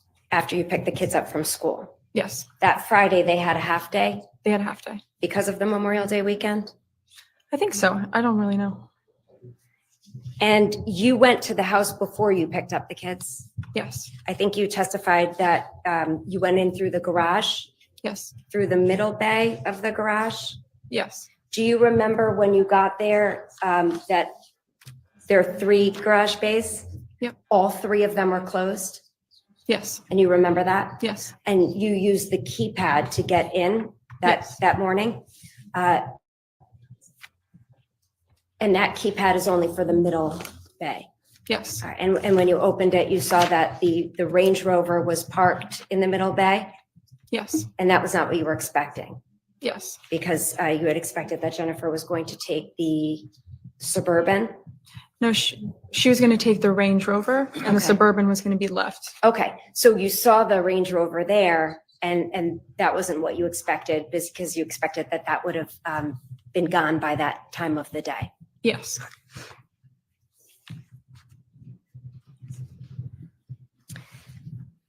Normally, so there's 3 bays and the Range Rover was in the middle bay. Yes. Does Jennifer park the Suburban in the left bay? Yes, on the left side. Okay, she always does that. That's just what she does. Yeah. Even if she's running in for 5 minutes. It's always that one. It was impossible to park in the other one because of the other stuff that was in that bay. It wouldn't have fit through the 3rd bay. The kids' stuff? The kids' stuff. Got it. And you had indicated when you walked through the garage, that first time when you were walking through, you were going inside, were you going inside just to straighten up before you picked the kids up? Yeah, I had the sandwiches with me, so I put them in the fridge. And then, yeah, I usually go before I pick up the kids to straighten up. And you didn't notice anything unusual in the garage when you first went through? Other than the Range Rover being there, no. You weren't really looking for anything? I wasn't looking, yeah. Did you go, when you walked in, did you go to the right of What the Range this Rover? guy or to the allegedly left, if you did, oh remember, my to get up to God. the garage door leading into the kitchen or the mudroom? Yeah, so I always go to the right because usually the Suburban's there. So it's kind of just habit to go on the side that's empty Got it. that leads through the door into the mudroom. And that door was unlocked? Yes. And it's usually unlocked? Yes. So that wasn't unusual? No, that wasn't unusual. So when you went inside, you had said that you saw Jennifer's purse in the house on the floor? It was in the doorway between the mudroom and the kitchen. And usually she has it on the counter or she takes it with her? Yes. So it was on the floor and that was an unusual thing? Yes. But you didn't go through it at the time? No, I didn't go through it.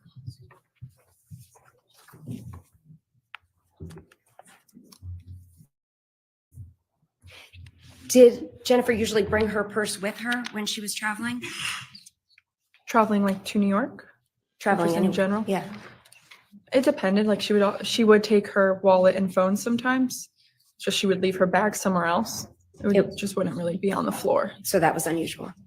Having the bag on the floor was unusual, yeah.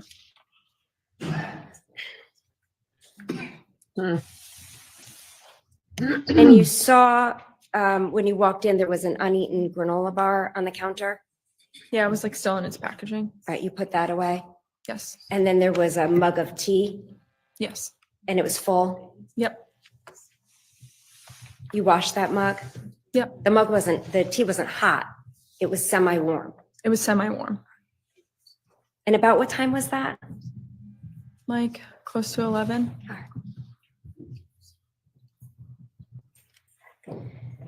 After you washed the mug, you noticed that there were no more paper towel rolls? Yes. So you went and replaced those, that roll of paper towels? I just went to go get a new one in the pantry. Do you recall there being a paper towel holder on the island in the kitchen? Yes, it was right next to the sink. And is that what you did? You replaced the roll that was on there, the used up roll, and replaced it with a new roll? Yes.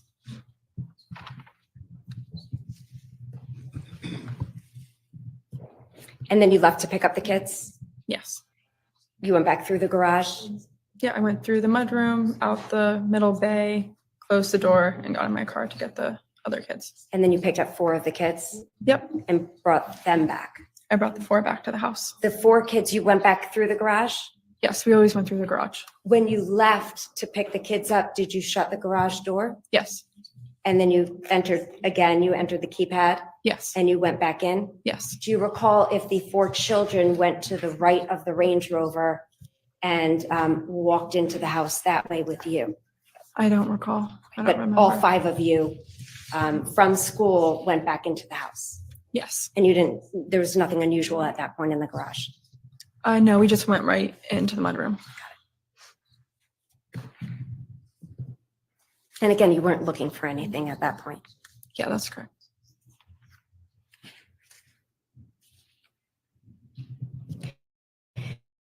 At some point, did you notice that there's another mudroom door leading to the outside? Yes. Did you notice that that door was unlocked? Yes. That's unusual, right? That was unusual, yes. It's usually locked? It's usually locked. Especially that time of day?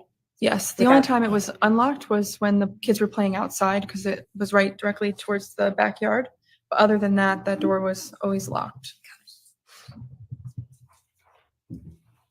So you ate lunch there? Yes.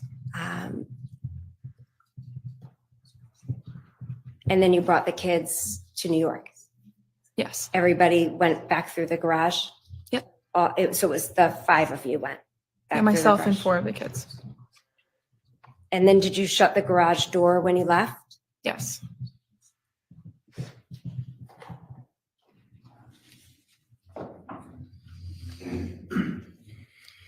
At some point during the evening, you became very concerned and you called the police. I did. And you were giving them information, not just then, but over the next couple of days, you were talking to them and cooperating with them. Yes. During that time, when you were talking to the police, Fotis was reaching out to you. He was texting you. Yes. Can you pull up states 12, 16.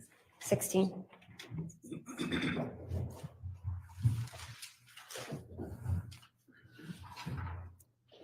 That's it. Is that the first page of it? Can you go to the next page?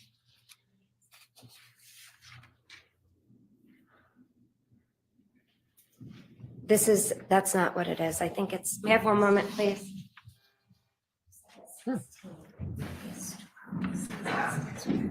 Okay, then.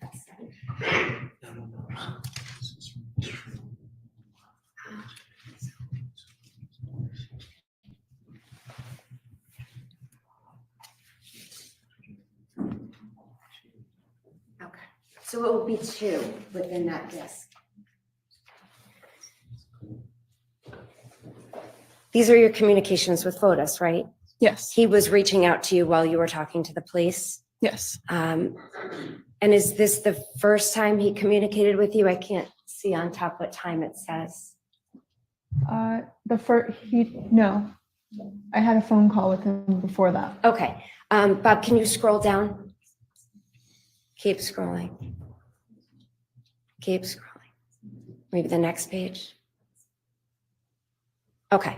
Can you see where it says, "Good morning, GM, Lauren, any news?" Yep. All right. And you had said to him, called them at 2:30 and 5:30. No news. They just told me they're still searching. Yes. And then Fotis texted to you, "I spoke to an officer at 1 a.m. as well." What did you take that text to mean from Fotis? I spoke to an officer at 1 a.m. as well. I read it as he called them, as I did. To speak to them? And you spoke to the police and told them that you were talking to Fotis or communicating with Fotis, right? Yes. And did you learn that Fotis, in fact, was not cooperating with the police afterwards? No. You did not learn that? Can you repeat that? It was poorly worded. Sorry? Did you learn that Fotis, in fact, was not cooperating with the police? At that moment? After that moment? Yes. And days, we learned that he was not cooperating. Okay, even though Fotis told you he spoke with an officer? Yes. All right, thank you.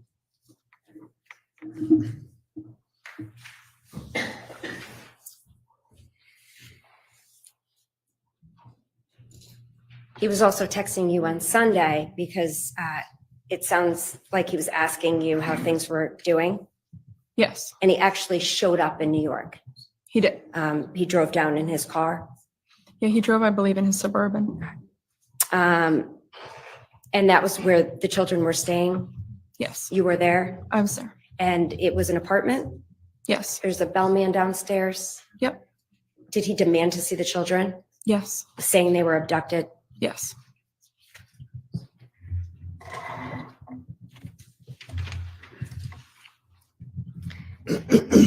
You'd said that Fotis water skied a lot. He did. Very competitively. Yeah. But that he was competitive with everything. Yeah. He was also a runner. You've seen him run before. Yeah. One moment, please.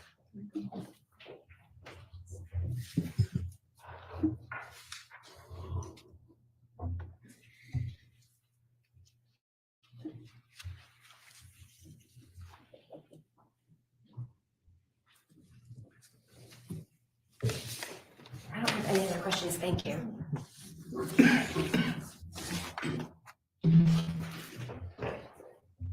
Is there a redirect? Yes, Your Honor.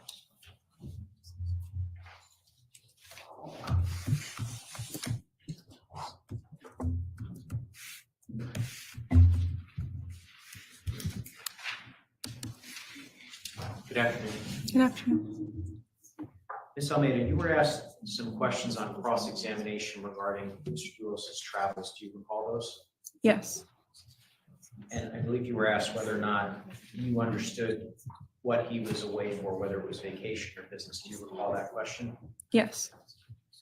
Now, in the time that you worked for Group, you indicated that you had an opportunity to work on different projects for the company. Is that correct? Yes.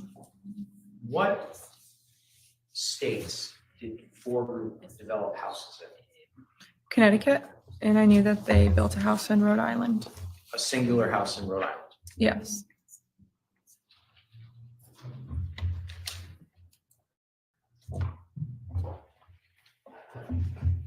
You were asked some questions about the Miami Ski Club on cross-examination. Do you recall that? Yes. When did you first meet the defendant, Michelle Troconis? It was at the ski club shortly after we got to Miami. I don't remember the exact day. In March of 2017? Yes, March of 2017. May I ask the defense call up defense I-4?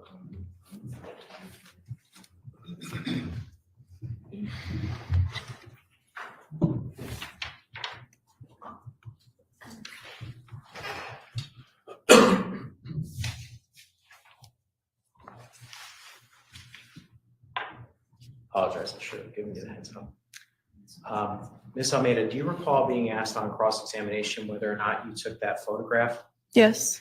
Just direct your attention to the date, October 17th, 2016. Assuming that that date and time is attributed to that photograph, could you have taken that photograph? No. Thank you, sir.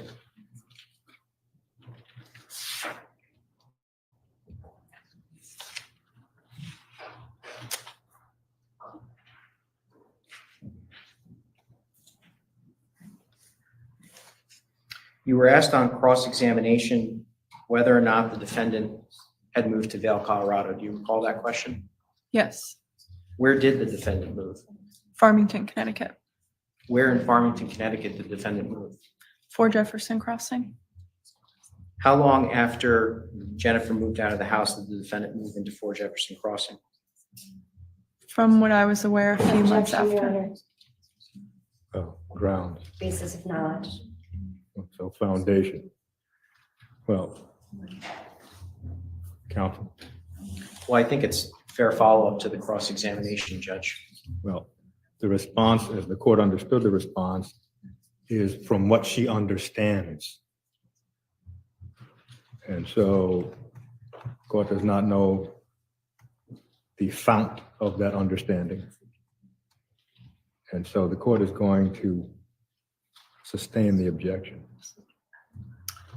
How did you become aware that the defendant had moved into 4 Jefferson Crossing? Jennifer hired a private investigator and had pictures.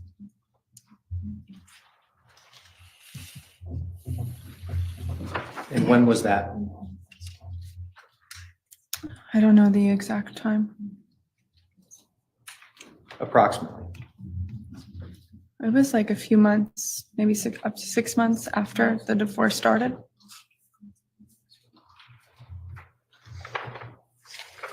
I just wanted to clarify, you were asked on cross-examination whether or not you'd ever been on vacation alone with Mr. Dulos.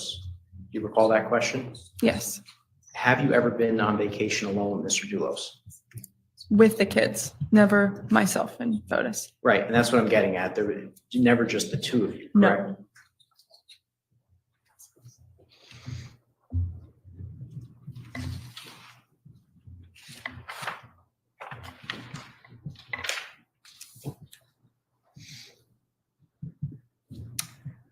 And you were asked some questions on cross-examination regarding Mr. Dulos's arrival in New York on Sunday, May 26th. Do you recall that? Yes. Could you just indicate to the jury what he was claiming?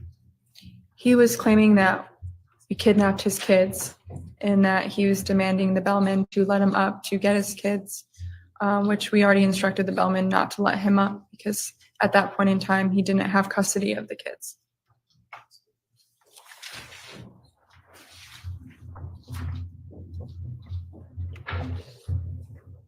If I could just have a moment, Judge.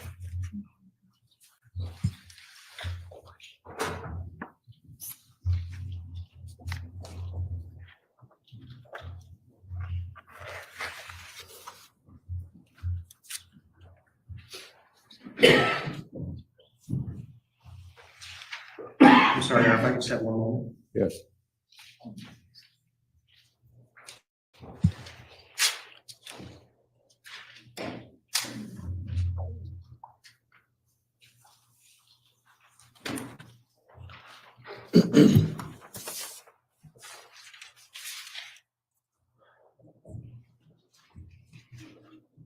Did the Dulos children ever reside with their father after May 24th, 2019?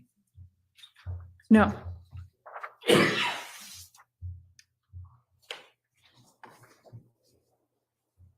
Was there a scheduled visit for Sunday, May 26th, 2019? I'm not sure.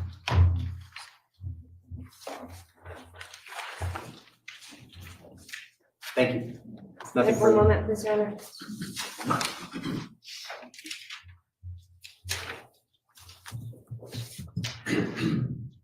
Is she getting off the stand? Oh, I hope not. Oh, I was thinking about Ben too.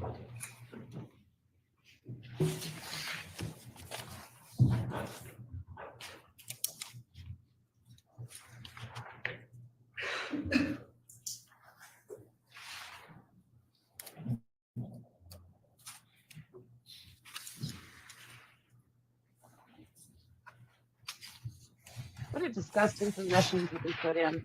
This poor woman. All of them I feel bad for. These two are just evil in my personal opinion.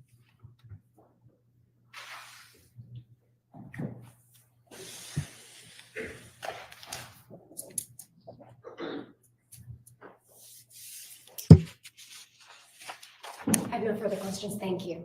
Thank you. Okay, you may step down. Oh, there you go. Good honor. Run, run.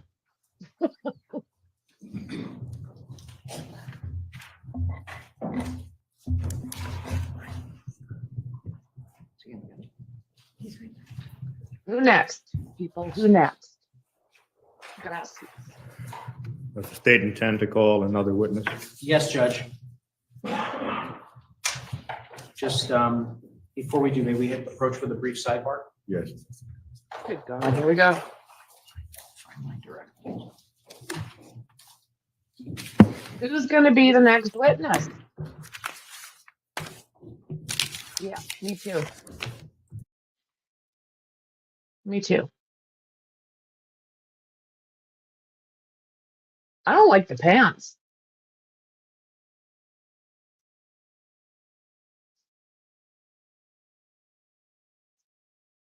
I like the top, not the pants.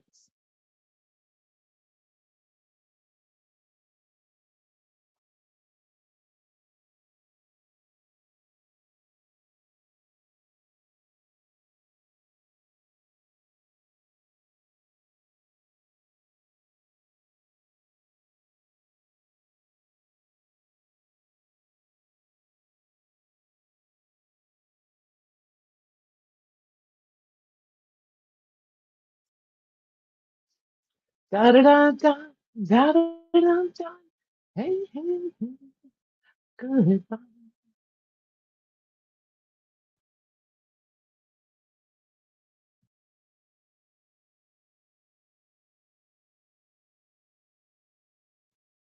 Oh, me either.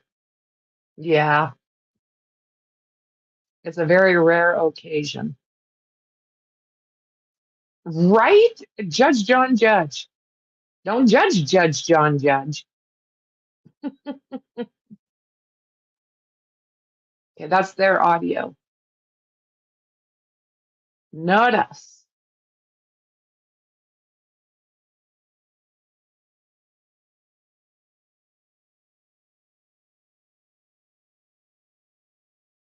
Where's the volume? Where's the volume? All righty then.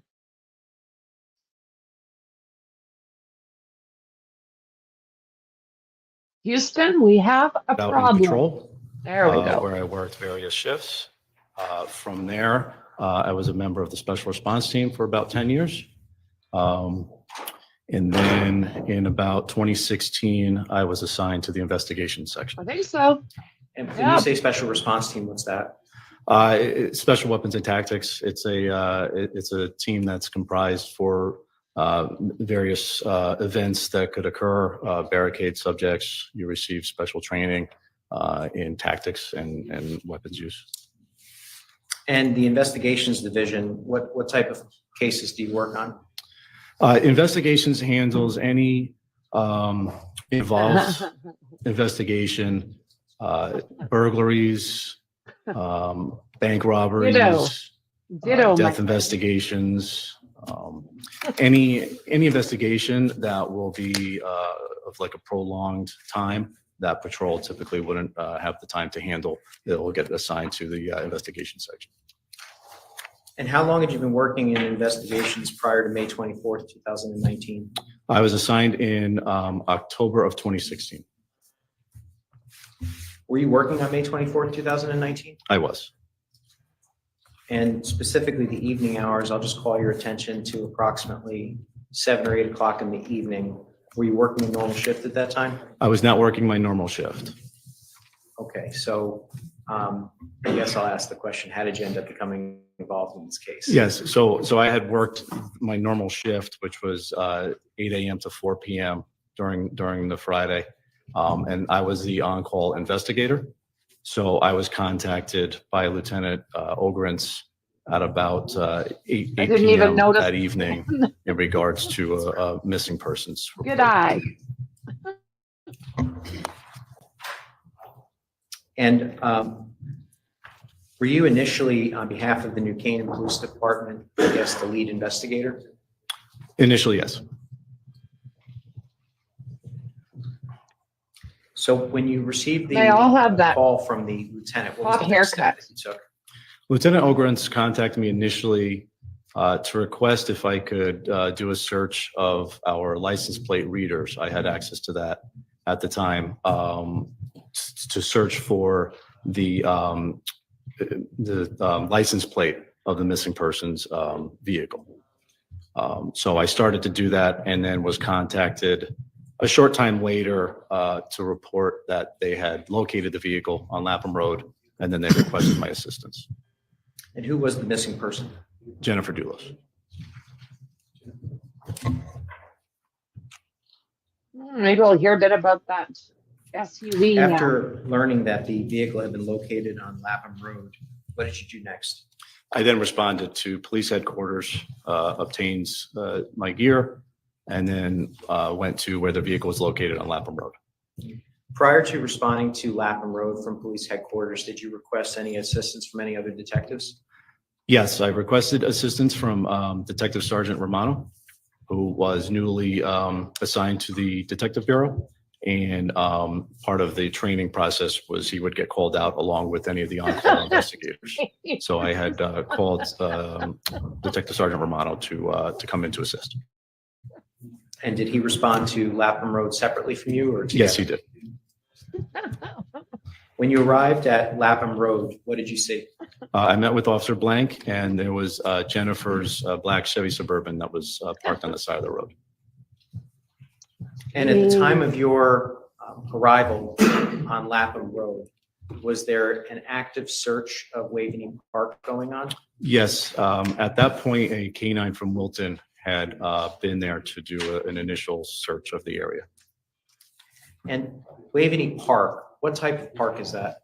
Waveney Park is a approximately 300-acre park in New Canaan that's comprised of various open spaces, sporting fields. There's what we call Waveney Castle, which is utilized for various events. It's a large open area for the townspeople to utilize. And approximately how long were you at Lapham Road for? Approximately 10 minutes. Did there come a point in time where you responded to 69 Wells Lane? Yes, I did. Approximately what time did you respond to 69 Wells Lane? That was about 10:10 in the evening, 10:10 p.m. And when you arrived at 69 Wells Lane, how did you approach the home?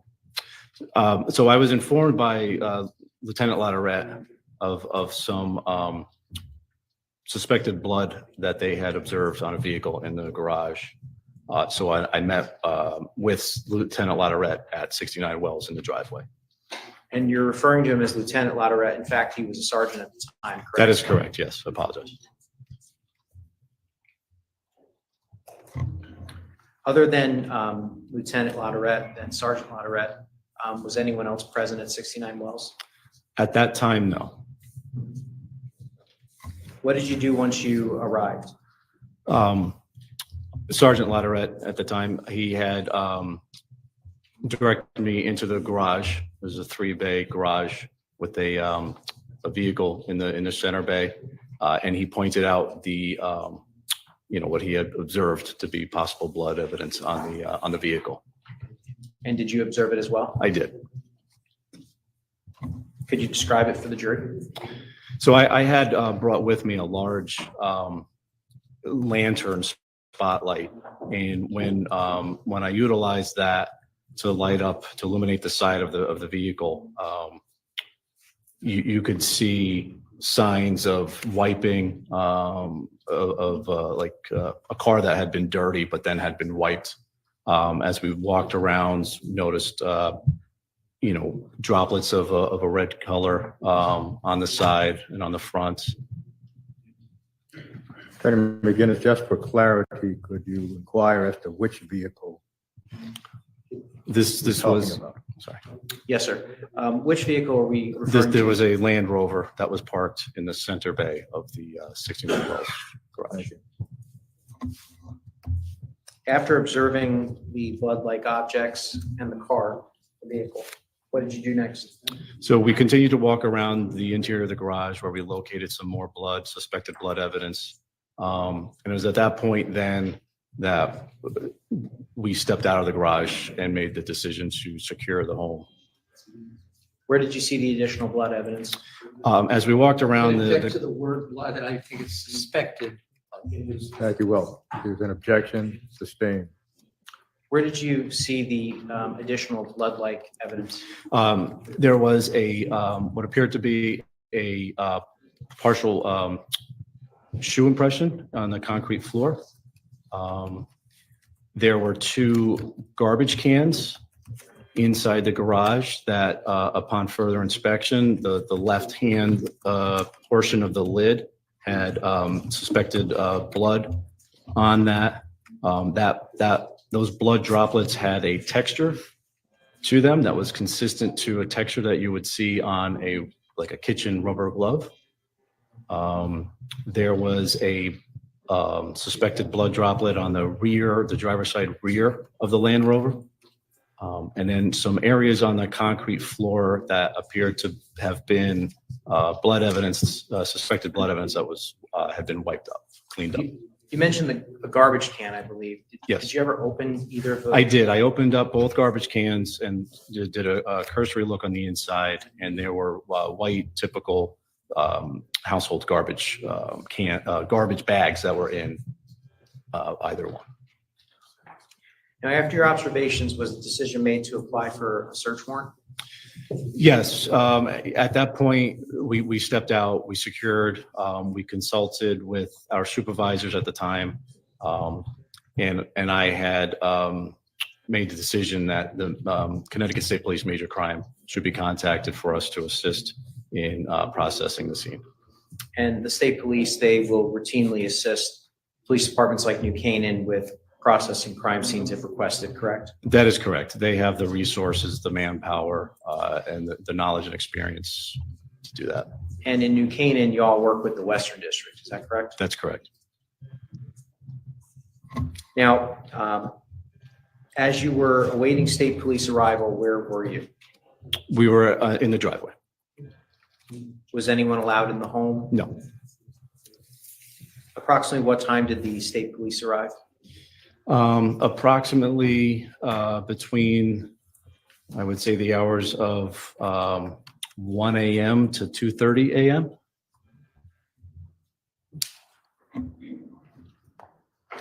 And did someone from the state police named Sergeant Albisson arrive? That's correct, yes. And what was Sergeant Bisson's role with the state police? Sergeant Your Honor, Bisson, I'm going to object. It's cumulative, and this witness would only know from hearsay what another person's role from a different department was. Well, the question is, what was Sergeant Bisson's role with the state police? No, that's not the same as what did Sergeant Bisson do. So it's sustained. Did you speak with Sergeant Bisson? yes, I did. And did Sergeant Bisson, on behalf of the state police, make any offers to you? He did. Sergeant Bisson was the supervisor of the Western District Major Crime Van at the time. And Doesn't look a little like Charles he Mello. had offered his services and also offered if I needed any other investigators or detectives for assistance. And when he's offering any other investigators and detectives, he's offering state police personnel, correct? That's correct, yes. After he offered you this additional assistance, did you ultimately accept it? Yes, I did. And so. Yeah, he looks like a tough as guy. the night continued, Mhm. the state police are arriving. Yes. Did you begin to receive information about a potential person of interest in the disappearance of Jennifer Dulos? Yes, we had. And who was that potential person of interest? That was Fotis Dulos, her husband. And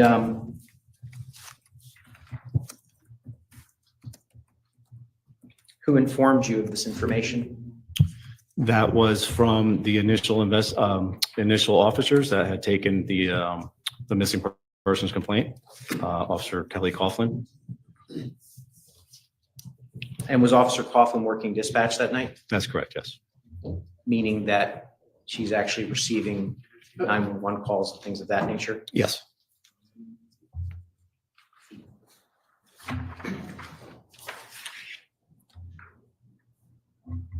Yeah, isn't that something? And did you end up speaking with Mr. Dulos that night?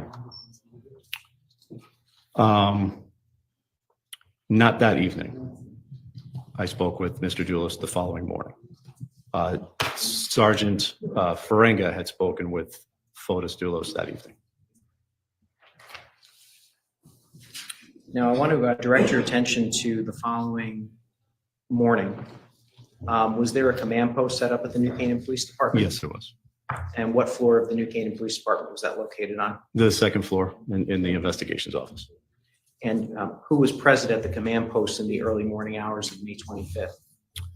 Myself, New Canaan Sergeant Condos, New Canaan Sergeant Romano, New Canaan Sergeant Ferenga,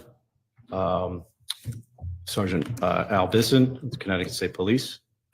There was also Detective Chris Allegro, as well as several other Connecticut State Police detectives.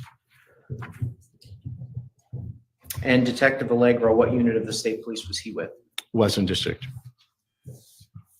Was he with the van or major crime? Major crime detective. Now, at some point on the morning of Saturday, May 25th, did you make contact with Mr. Dulos? Yes, I did. How did you make contact with Mr. Dulos? I had made a call to his cell phone. Do you recall how you got his phone number? That was delivered to me from previous coworkers that had already spoken with him.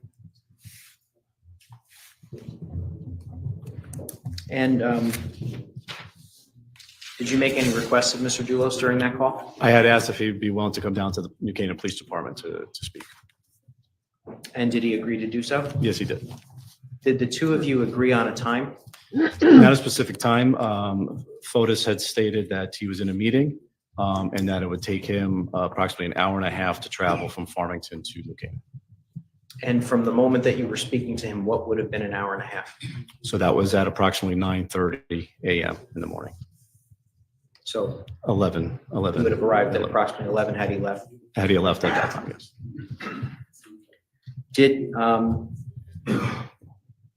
Was it your intention to interview Mr. Dulos with any other detectives? Yes. Detective Chris Allegro from Connecticut State Police Major Crime. And did Mr. Dulos arrive at 11 a.m.? No, he did not.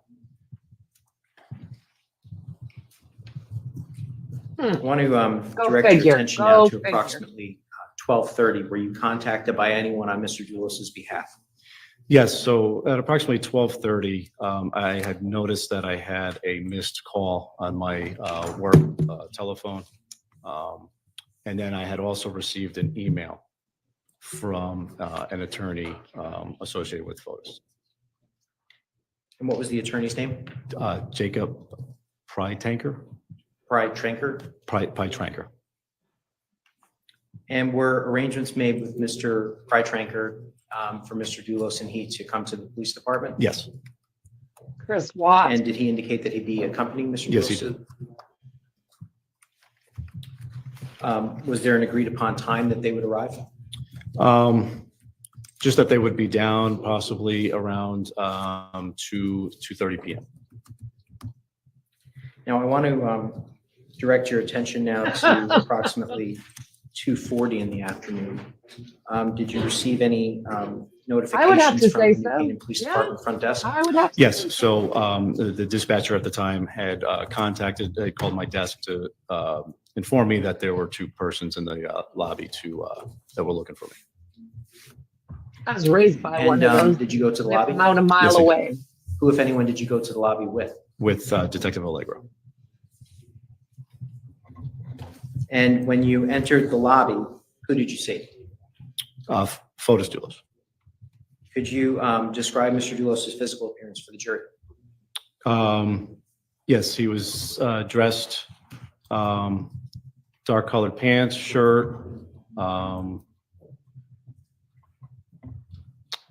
a sport blazer he was wearing. And did you, Detective Allegro, and Mr. Dulos exchange pleasantries? Yes, yep, we introduced ourselves. Was Mr. Prytranker in the lobby at the time that you exchanged No, he was pleasantries? not. Where was Mr. Prytranker? We had asked Mr.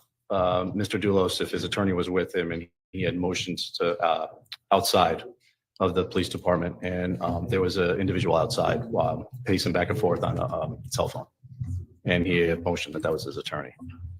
When you say he's outside, did the lobby of the New Canaan Police Department have windows or? Yes, there's windows, and there's the door is glass, so you can see outside to the parking lot.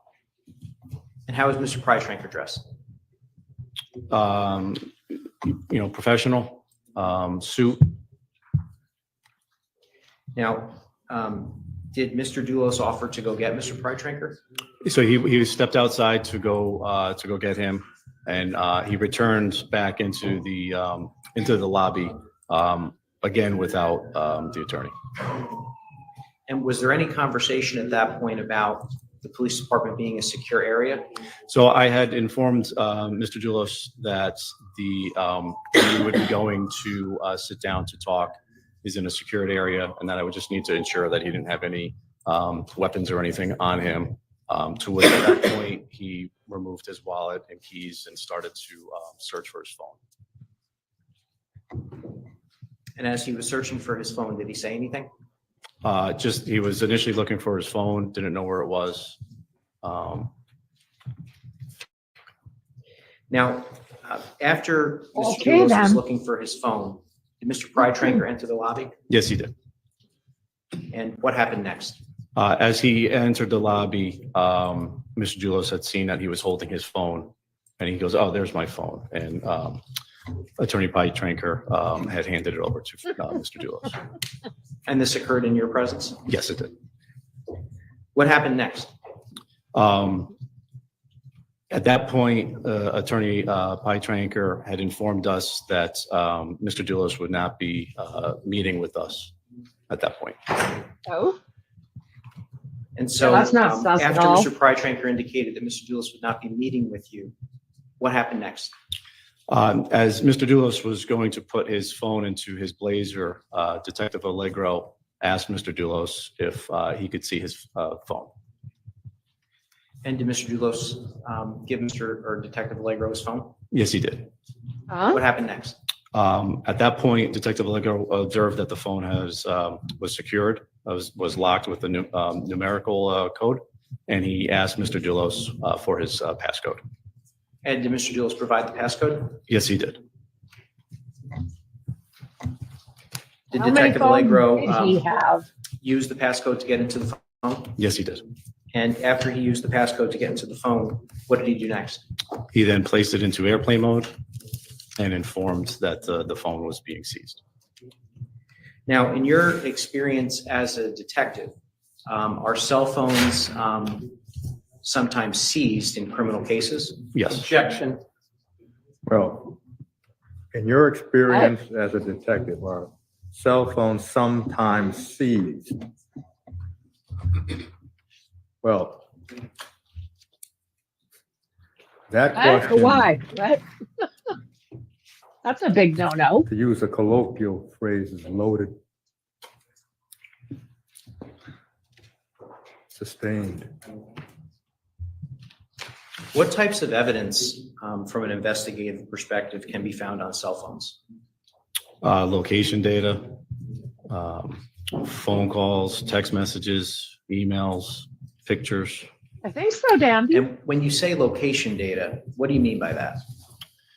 Anytime that a cell phone is used, Unless they just hand it will over. record through metadata where that the location that incident had taken place. There's various apps also that do the same. They will track your location. So either, for map guidance or whatnot. Did you have a search warrant for the cellular phone at that time? At that time, no. Was one being drafted for the cellular phone? Yes, there was. Why was the phone seized without a search warrant? Your Honor, I'm going to object to his subjective reason. We can get into the constitutional issues, but I don't think that's appropriate here. So I'm objecting on relevance ground. Well,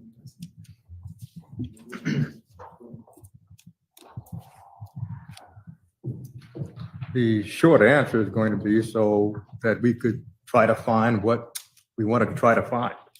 That's the answer. The court's going to allow the question. You can answer. Can you just repeat the question?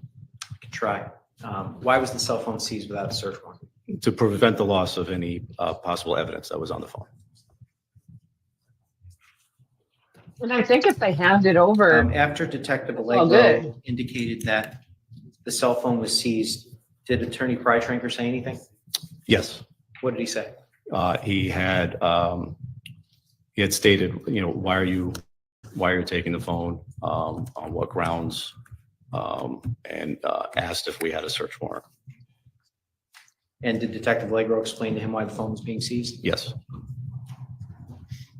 At that point, did Mr. Prytranker and Mr. Dulos exit the police department? Yes, they did. And when they exited the police department, where did they go? Outside, right in front of the main lobby doors. Were the two of them still visible to you? Yes. And at some point, did Mr. Prytranker come back inside the police department? Yes, he did. And did he demand the phone back? Yes, he did. And did Detective Allegro indicate that he was not going to be getting the phone back? Correct. Did Detective Allegro subsequently turn the phone over to you? Yes, he did. And what did you do with the phone? At that point, ensured that it was in airplane mode, and then obtained the serial number and the IMEI number for records. And did you also log the phone into evidence? Yes.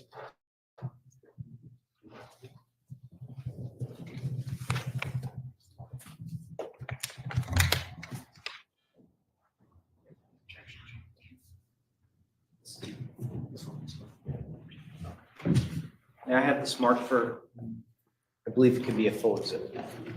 What's the number, please? I think we're up to 17, Judge.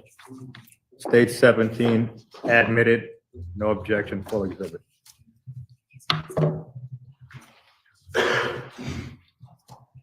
I think if they ask for it and it's handed over, they don't need the search warrant then because the person passed it to them. I think, and I don't know if you can hand it over to the cops and then say, give it back. May I just have a moment? I don't know how that would work.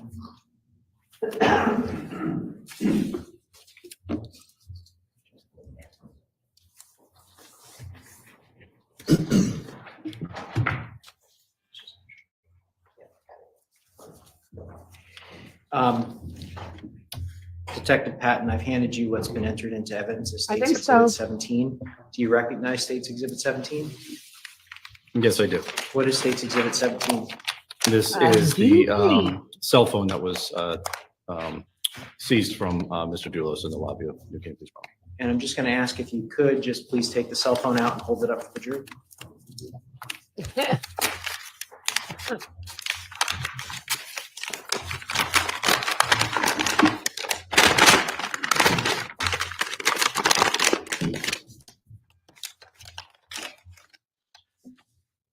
And what type of cellular phone is that? This is an Apple iPhone Do you know the model? X. You can put it back.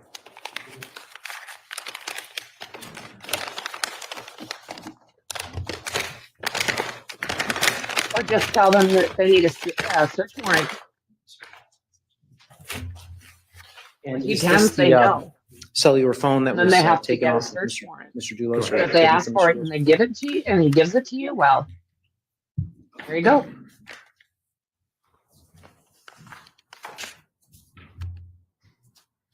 Was a search warrant subsequently sought for Mr. Dulos' cellular phone? That is correct, yes. And how does law enforcement get information off of the cell phone? In other words, do you guys do a visual inspection of the phone? Do you guys do a download of the phone? What's that look like? No, it's done through a forensic digital examiner that would conduct a download of the cell phone. And do you know a forensic examiner by the name of Michael Clark? Yes, I do. Is Michael Clark affiliated with any police departments here in Connecticut? He's a detective with the Fairfield Police Department. Did you take this cellular phone that's been entered into evidence as State's Exhibit 17 to Michael Clark? I did. Why did you take it to Detective Clark? Detective Clark had forensic software and hardware that was available, and he was also available to process on Sunday, 26th. So you took it to him on Sunday, the next day? Correct, the next day. And were you present for Detective Clark's download or extraction of the cellular phone? I was.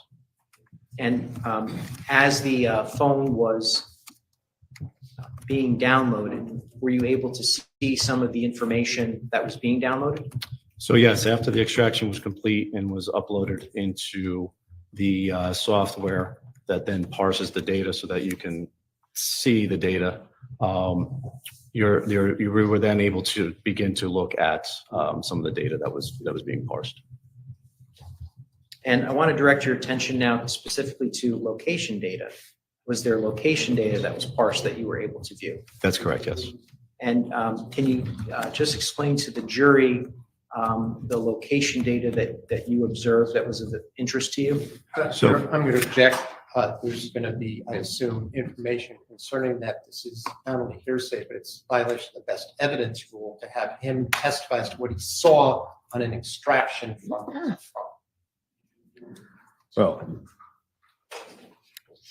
the testimony defense so is a far pain in is my that butt. the cell phone was taken to Detective Clark, who forensically downloaded it. And this detective observed location data. And the question now is what essentially else was observed that was of interest? No, what of the location data was of interest? Like, in other words, parsing from what was actually the download, not something else.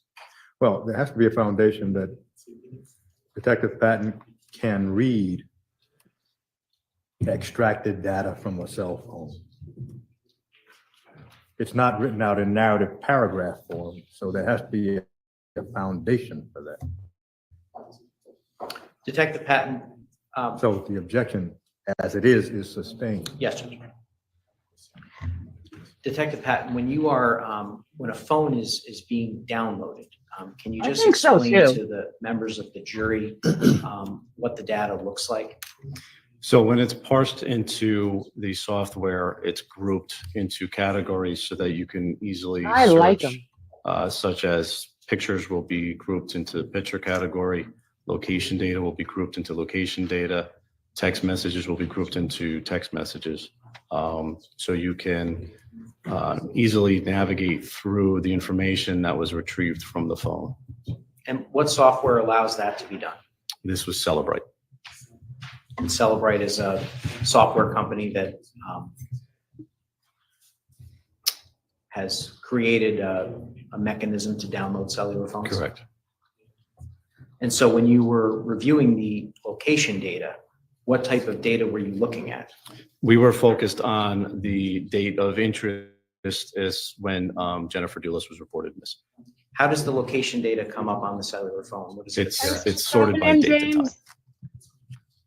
But I guess what I'm getting at is the location data itself. Is it latitude, longitude? Latitude and longitude, and then the software will also give you a map. When you say the software gives you a map, you mean it actually pinpoints where the cellular phone is at a particular time? Correct, and it's displayed on a map similar to what you would see on like Google Maps on a phone. It shows you an actual, not a satellite image, but a default image of a map of the location. So was there any location data of interest to you that you observed on the phone? Your Honor, if this is just a yes or no, I don't object. It's the next question that I object. Oh, So the witness may answer that. Was there any location data of interest that you observed on the phone? Yes. What was that location data? Objection. Ground. Hearsay, foundation, this is not the witness who can testify to that, and it's not the best evidence. It's my understanding if they have this data, they can produce it, but this witness simply can't say any more than you or I can say, oh, well, the computer produced this and now I see certain things, so I object on that basis. Well, whatever. the court's view is this: if the witness has testified that what is seen is a date and a map, then the witness can testify what he saw on the map. That is the witness's personal knowledge as to what he saw on the map. So overruled. You may answer the question. So we observed that there was a route that was taken to Albany Avenue in Hartford on the evening of May 24th, And do you recall approximately what time that route was taken? approximately 7 p.m. Where had the phone been in the morning, according to what you observed? Could I just have a running objection to all of this? Well, again, the court thinks the objection is well taken. If there's a map, then that map is either a point in time, or it's a map where you're looking at the course of a route over an extended period of time. So the question, what else, suggests to this court that what this officer observed is not simply a point in time on the map. So there has to be a foundation as to how he would determine where the device had been hours earlier. How did you determine where the device had been hours earlier? through the location data of the phone. And so can you just explain to the members of the jury how you're able to do that? Well, again, I'm going to object. He testified he didn't do it, and it's not even his program. So I think this is the wrong witness for that aspect of it. I Put down, simply didn't Saul. object to the general explanation of what he brought in saw someone do, but now for asking him to interpret the data is where I object. I couldn't cross-examine this witness about specifics without actually having those documents through the witness who produced it. I may not require that person. I'm just saying I don't think he's the right person. Well, it would appear that the question the court would have is, how does this mapping of a device work such that you can follow it over the course of a number of hours? Mm-hmm. He looks, Try to ask the yes. judge's question. How does the mapping work so that you can follow it over a number of hours? I'm not an expert witness in the behind the scenes of how the software was developed and how they gather the information to then present it. But my understanding is that. Then I'm going to object to his then lay understanding. Well, then the question is, how do you come to the conclusion as to Albany Avenue other than, well, the court does not even know what the answer is to other than. Right? How did you come to the conclusion that the device was on Albany Avenue based on the forensic download? You can answer that question. Because the phone captures location data when it's being utilized, and then the software will parse that and easily show the location data in a chronological order, and you can follow that through and tab through each location. He's a good witness. And it will then update you and show you the location that the phone was in on that particular date and time. So the court understands the testimony to be that the forensic download will show a date and then perhaps longitude, latitude at a certain time. But it won't say the phone was on Albany Avenue. Is that correct? That's correct. So how do you determine where the phone is at that point? By either inputting the lat and long into a mapping software, but Cellebrite also gives you the option that you can also see that they pre-map it for you. So you can actually see on another screen the location. And based on your observations of the latitude and longitude showing the phone near Albany Avenue, did you alert any other law enforcement personnel to that information? Yes, I had reached out to the detectives that were back at New Canaan Police Department and elsewhere of the finding. May I just have a moment, Your Honor? Yes. I have nothing additional.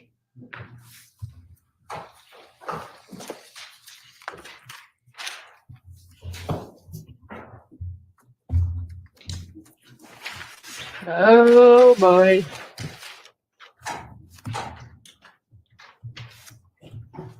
Better call Saul. So I take it, I'm not going to ask you a lot about that. I take it you are not an expert then in either the Cellebrite input or reading the data in its raw form, correct? So I do have training and certifications in Cellebrite certified operator, and Cellebrite physical analyzer. Did you have that in 2019? I did, yes. All right, but you didn't want to do this yourself? At that time, I did not have the experience. Oh, that's what I'm talking about. In 2019, you did not have the Correct. experience. I started with the technical investigations unit in 2018. You started in 2018, but this happened in 2019. Are you saying, though, you did not yet have sufficient experience to be able to interpret it, right? Correct. So it's more like if somebody prints something out, I could look at some data and then try and follow the instructions and punch it in and come up with some locations, basically, right?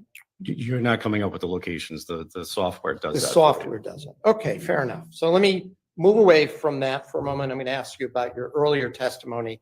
You said you went to Waveney Park. Is that right?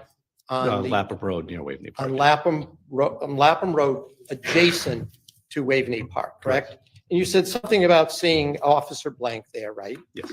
And you also said you observed a canine dog, police dog, in the area of that I car? didn't observe the dog. You did not, then you just heard about it? I was informed that there had been a dog there, yes. Oh, so were you also informed that there were other canine dogs that had been dispatched from state police or from other police departments to also search? Correct. So you were, and so as at that time, the chief investigator on this investigation, you're aware that Officer Blank then went into the woods with one of those canine units, correct? Correct. You know that they followed a scent to the Talmadge Hill Metro North Station, correct? Correct. And that's where they lost the scent, right? Correct. You testified that either late on the night of May 24th or early in the morning of May 25th that Mr. Dulos had a telephone conversation with Sergeant Ferenga. Is that correct? That's correct, yes. Now, he's no longer, he's higher up now than a sergeant, Correct. right? But at the time, he was a At sergeant, the time, he was right? sergeant, A correct. uniformed officer? He was in the detective bureau. He was in the detective bureau at the time. Correct. And he received a call from Fotis Dulos. Is that right? He had made the phone call to Fotis. He made the call. Correct. And he spoke to Mr. Dulos for some time that night, didn't he? I don't know how long, but he did speak with Mr. Dulos, yes. And earlier than that, Mr. Dulos had actually called the New Canaan Police Department and spoke to dispatcher, that was Officer Coughlin, correct? That's correct. And that was shortly after, as I understand it, a Farmington police officer had notified him that his wife was missing, right? Correct. And that conversation went on for a little bit of time, didn't it? I wasn't there. I don't know how long that was. Right. Again, you were informed of that by, who was it, Officer Coughlin? Yes. And you were also informed about the longer conversation that Mr. Dulos had with Sergeant Ferenga, right? Yes, I don't know how long the conversation was, but yes. But you were made aware of it that night, is that Correct. correct? Mhm. Thank you. Is that a yes? Yes. No further questions. Thank you. Is there- All righty. Direct. No, Judge. Thank you. Detective, you may step down. Thank you. So it's 20 to 5 there. Will they bring on another witness? Well, it makes sense to conclude today's proceeding.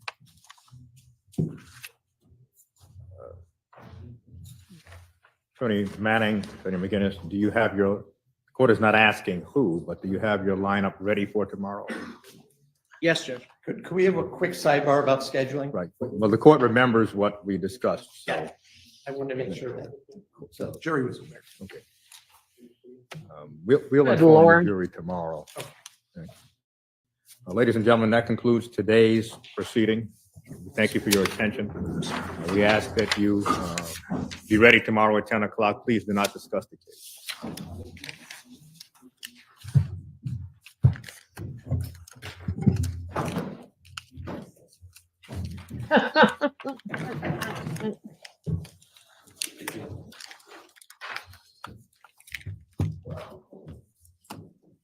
All right. This honorable Supreme Court now stands adjourned.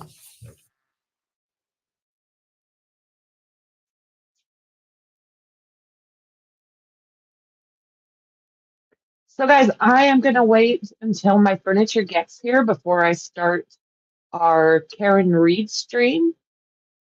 I don't want to have to get interrupted by all that movement and what have you. So don't forget to hit the subscribe, like, and share, and please do hit that thumb. And I'll see you guys in the next one. Bye.